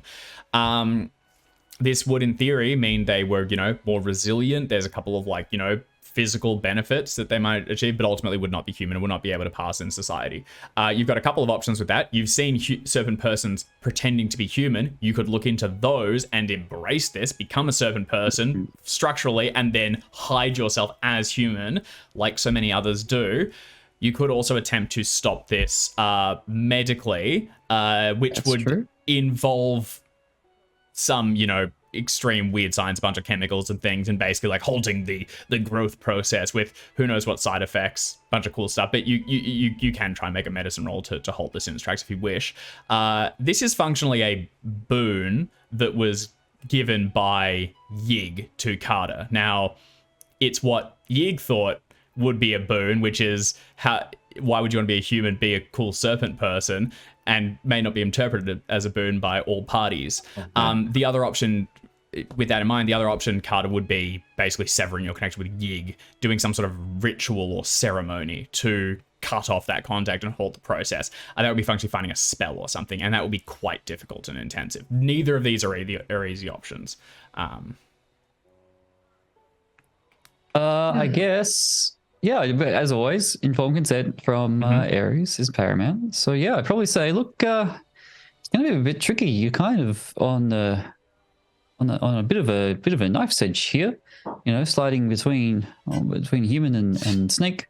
It's going to be a bit tricky to keep you on that edge. Maybe we just roll you down to snake and also look into all these other little tricks they've got to try to hide it. Does that tickle your boxes at all? I'm not against the idea as long as I can pass as human. It's not. Well, that's what I'm thinking. It might be a bit easier. I mean, I'm more resilient in ways. There is there are benefits. Certainly being comfortable in hot environments, not sweating my arse off in a volcano was rather pleasant. My concern would be whether or not it altered my physiology enough that in cold environments I would become less capable. The idea is to become capable in as many environments as possible. We could strap a heater into your coat. I believe that might have been the extra fatty tissue in some of those skin suits we found. I'm not sure how comfortable I feel about the skin suit idea, if it is a suit that has been acquired from someone else. That's right. That was the dealio, wasn't it? Well, I assume when you say like tricks to disguise themselves, Dave, that was what you were referring to. Yeah. Did not think about that. There may be other means, but that's one you're familiar with. I mean, if there's a way to craft some kind of synthetic suit. Yeah, look, yeah. I mean, some of my research has run into the whole skin sloughing process anyway. So what if I can, make you a synthetic one that's going to last a bit longer than actual skin? That's certainly a possibility. If you go down this process as well, what you also could, if you attempt to preempt this, is salvage Carter's current skin as it comes off. That's probably very important. Have a, you know, just leave it on the door when you get changed. Look, so this would be you would fully not be human anymore. This is becoming a certain person. This is becoming something else. That's the choice we have. Is benefits and drawbacks that has. Do we put all the effort now into slowing down and maybe reversing this process, or do we put the effort now into preparing for the eventual consequences? I guess is the question we got to answer.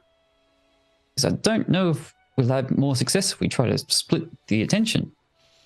No, I understand what you mean, and I do think you're right.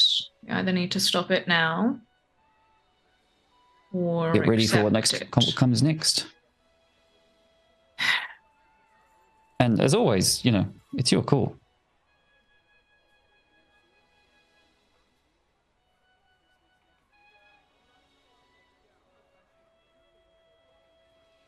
I've spent an awful lot of time learning how to be a good soldier, learning how to be effective. You've spent an awful lot of time, Sam, learning how to be a good person. What do you think? Oh, geez. Well, you know, thought I had a pretty good idea about that kind of stuff until Bingham kind of mixed me up a bit, I guess. Maybe, I guess, yeah, all I can do right now is take a few steps back and figure out how many people we can help.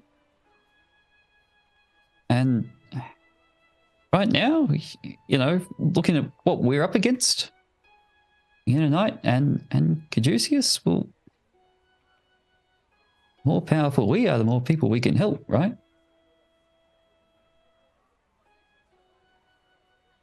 I don't know if we want to step back from any advantage we have, because you know, I think you're right. We are good people, and we're gonna help people.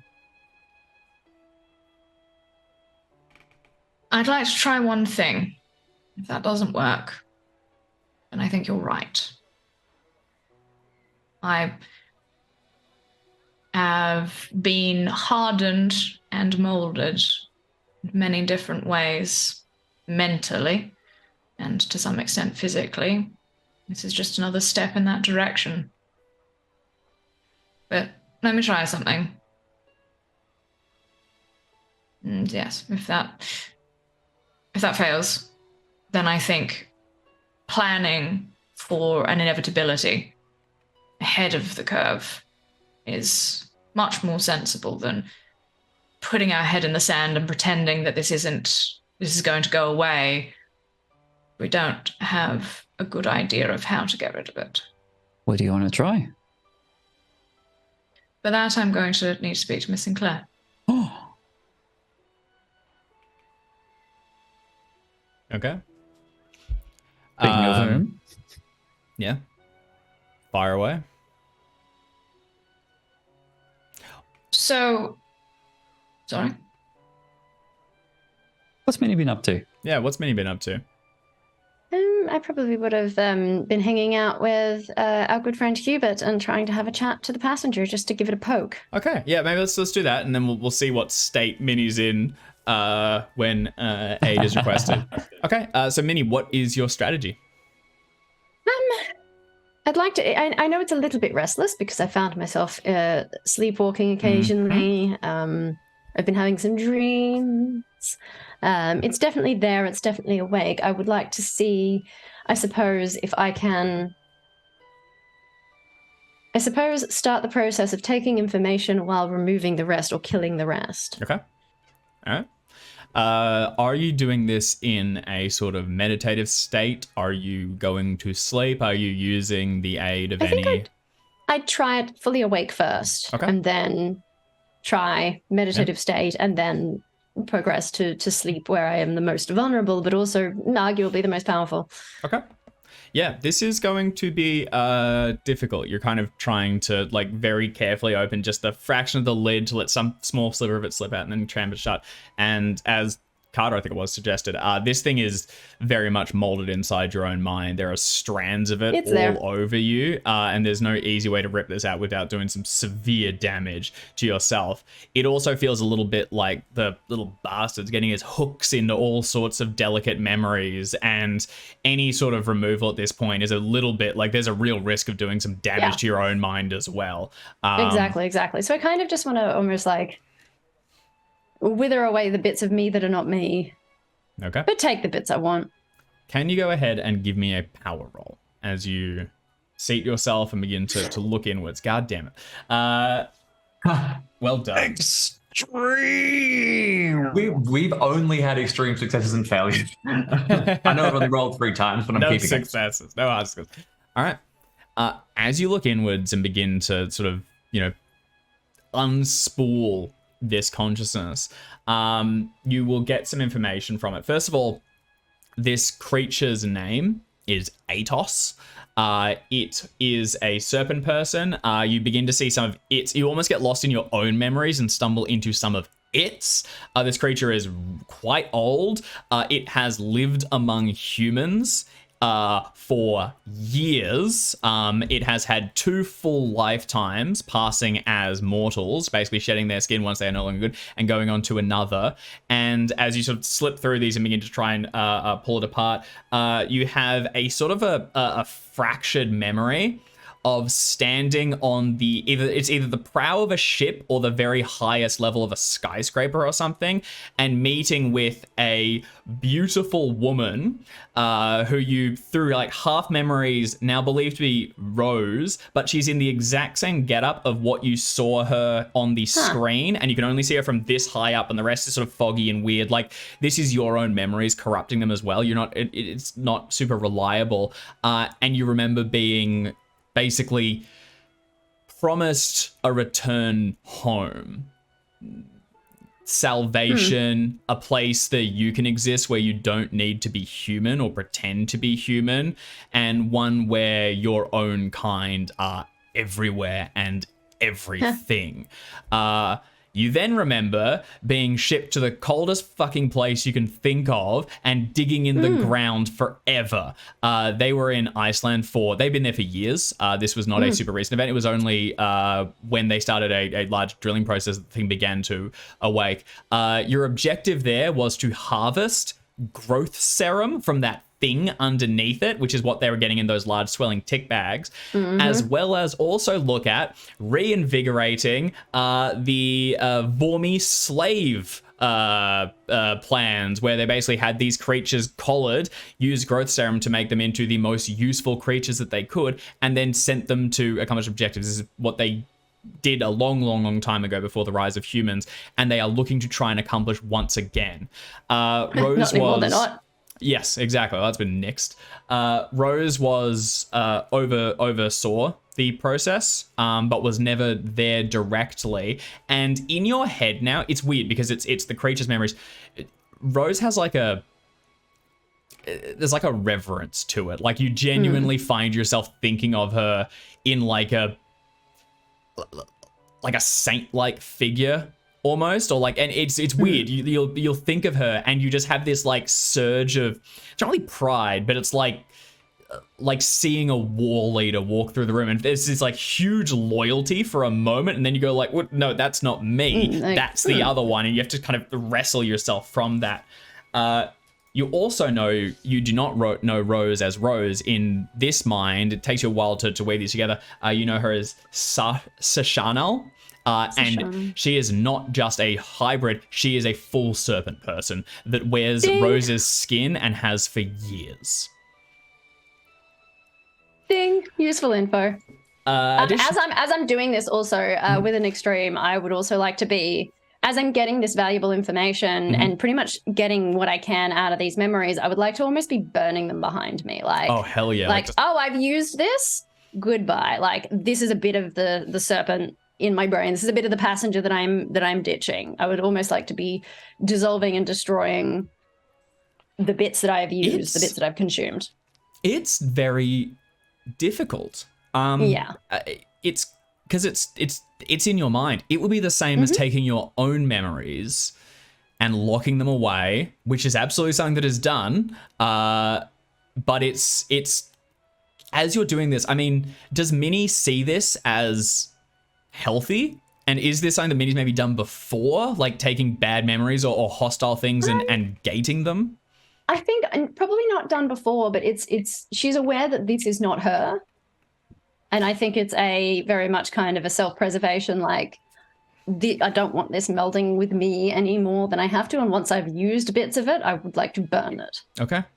It's dangerous. It's really dangerous as you're doing it. You begin to try and segment off portions of your mind, basically, and hold it in these places. But this thing, what's left of it, is sliding in, and as you're sort of just sitting around, you'll realize that something you were musing on is not your own knowledge, it's from somewhere else, and as long as that exists, its presence is kind of in there. You're beginning to beat out, or what you're kind of doing is like fracturing it enough that this thing doesn't have like a consciousness so much as it's more just that's the idea, smeared across your whole mind.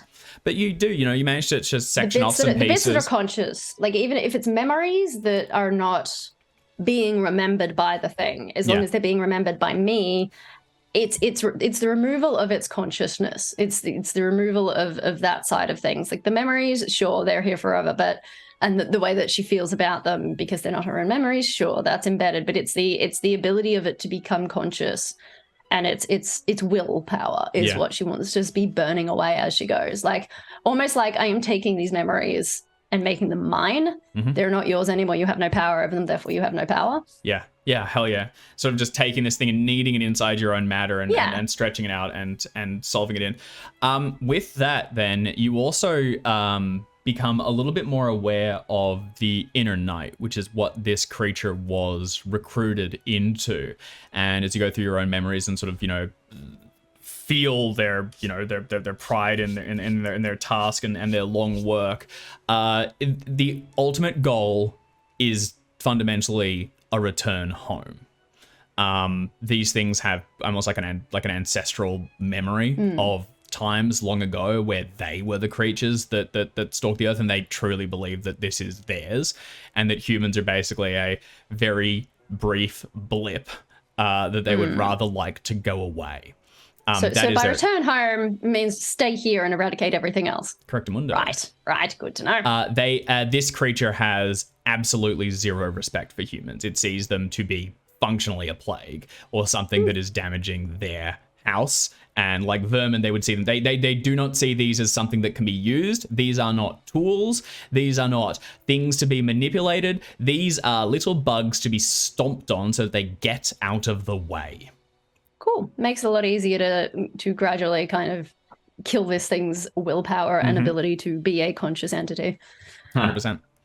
The information comes to you within a few meditation periods, and each time it leaves you completely drained and exhausted. The eradication of the consciousness and the merging of it in sort of smearing into your own is a larger thing, and kind of something that you battle with every day.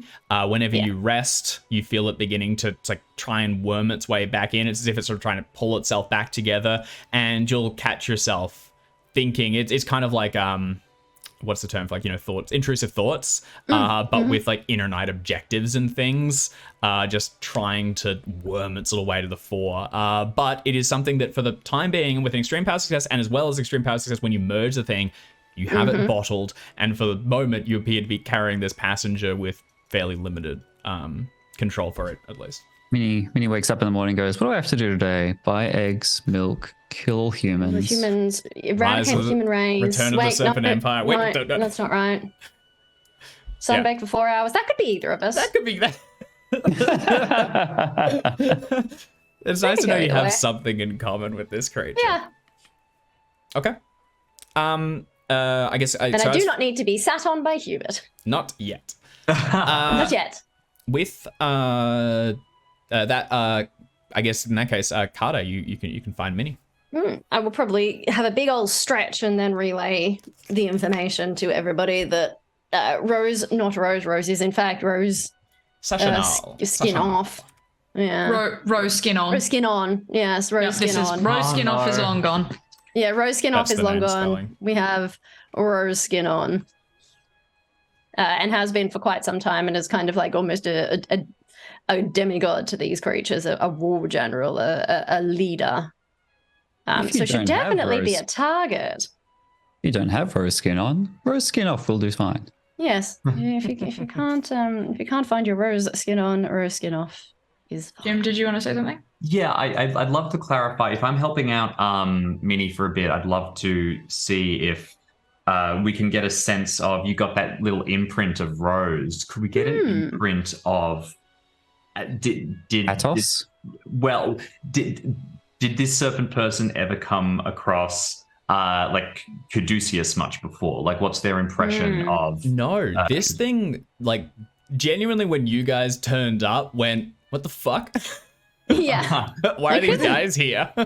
When did humans get guns? Why are they doing stuff? Like, Stop that. how come we're not able to just squash these bugs? Well, and on that note, was it that when they're looking at humans as vermin? I'd just love to know: is it like a they're a temporary inconvenience. We are so powerful, we will squash them. They're not a threat, or is it, oh my god, these vermin are destroying us? It's more that it's like it's the locust plague. Yeah, and it's something needs to be done. We need.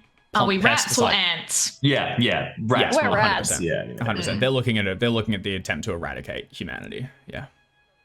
If we are on the topic of things possibly that Minnie can find out from this conversation, is there any imprint, Alex, if you don't mind a suggestion here, imprint of Yig? Do they have an opinion on that side of the equation? Yeah, that's a good thought. Yig is very much present in their mind, and Yig is actually probably what this kick my mic. Yig is probably what this creature Atos would have previously held some reverence to. Part of Sashanal's pitch to Atos was a transition to worship of Sethagwa, and basically talking of how long ago, Yig has basically fallen from the no longer offers them any favor, and that now is a time for action. So they do not worship Yig. But it tells us anymore. It tells us that serpents can definitely swap sides. They're yes. Baked in. That's right. Interesting. There's a basically converted as along with recruited. That gives me a really interesting if we know that potentially a lot of these serpents have been, for want of a better term, converted because the argument is Yig offers nothing. Ares is a pretty good example that Yig offers a lot of shit. Yig offers plenty. Well, Yig offers a lot.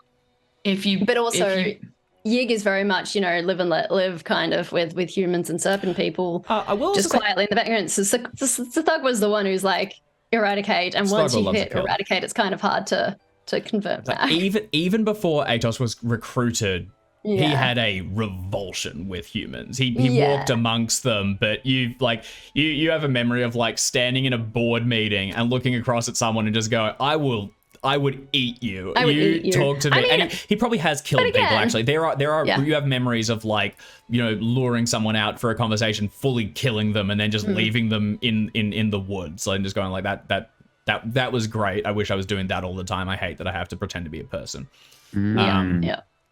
So they're not going to listen to humans. They're only going to listen to serpent people. This is the other thing I'll say. Also, these creatures do have personalities as well. Like as you begin to get inside Atos's head, like you do get like specific memories. Like a great serpent joke that he heard one time, he thought was just killer. Like they are more individual as well. So this is just one creature's encounter, and also one creature that was recruited to effectively an extremist group. Yeah. So it was probably possibly targeted for that as well. But yeah. Do we get a sense of any goody serpents? Are they just centers? Are there people being like, the humans aren't so bad? Ooh. If he's had arguments, if Atos has had arguments with other serpent people about it and failed recruitment. And, the Inner Night is like a sect amongst serpent people. You also get the impression, uncomfortably, that there's a lot more serpent people than you necessarily hope. Like, they're kind of around. Yeah. Like, this dude will go to, like, business conferences and just shake hands with, like, another one that he fully knows is a serpent person and goes, like, hey, what's up? It's great that we're, doing all this stuff. Networking. We kind of that doesn't surprise, that doesn't really surprise me that much, the fact that it's actually almost kind of reassuring that the worst people are probably not people. Yeah. A lot are, unfortunately, but several are so persons. But yeah. More than expected are not actually people at all. That's right. And so that explains the awfulness. The Inner Knight is it's not the majority. It's a pretty small minority. Although it does seem, you get the sense that they've had a couple of victories of late, and they really feel building momentum. Of course, this is from someone well within the cult, so he'd probably think that. Probably would think that anyway, yeah. But if there's kind of failed recruitments and kind of serpent people who would prefer, in fact, not just willing, but would prefer to just live quietly alongside humanity. Yeah, or just then that's probably useful to know. Yeah, absolutely. There's a lot also that just don't believe that the Inner Knight are capable of accomplishing what they're saying.Ey're like, yeah, we'll just eradicate all humans. And they're like, and why haven't you done that already? They're what like, are you talking about? These dudes are everywhere. They're going to be here for a while. Just wait them out. Wait for climate collapse. Yeah, exactly. They would love global warming. It's going to be they can't wait. A lot of serpent persons in coal. Yeah. Is there anything else? I was going to say they thoroughly just sound like right-wing nut jobs. To be honest, which doesn't make me super sad about going up and just being giving them a good boot. Getting rid of this. Mm-hmm. Bunch of lizards. Bunch of lizards. I mean, yeah. So if you relate all of this, because originally my intention was to come to Minnie and to ask if there was ask for assistance in getting in touch with Yig, and essentially going, "Hey, buddy, my fam, what you've given me is great, but if you really want me to fight Sithogua, I need to be able to like blend in. I need to still be a human, essentially. I need to pump the brakes. Yeah, I need you to like. I take your boon, but I need this boon to be something that a human can have and still appear to be human, because that's the only way I can do what I need to do. Mm-hmm. However, with the knowledge that there are a lot more serpent people, and that Yig is essentially a god, and that part of this whole thing is people go wandering around going like, hey, Yig is no longer powerful, whatever. The discussion might slightly turn to, so what happens if we just fully style Ares as a god of fucking war? Yeah. We go, this is a blessed of Yig who has come down to murder the Inner Knight, to take to bring the serpents to the one true faith, to destroy Sithogua for once and for all, and use that as a way to essentially, if we can, with your track of dissenters, get a lot of potential allies, or at least people willing to go to like fully just take this to be, instead of being like humanity against serpent people, just fully being like, no, I think the only way we're winning this is like serpent people to serpent people. Like, we can get humanity on side for sure, because we're kind of already there. Pretty easy. But then this avoids, having to tell people about, this avoids the whole convincing people that serpent people are real and they hate us. That awkward conversation. Wouldn't even be lying. Awkward conversation. Starting a civil war, though. Before we start trying to necessarily play factions of serpent people off each other, it does occur to me, do we have a definitive link to Yigs?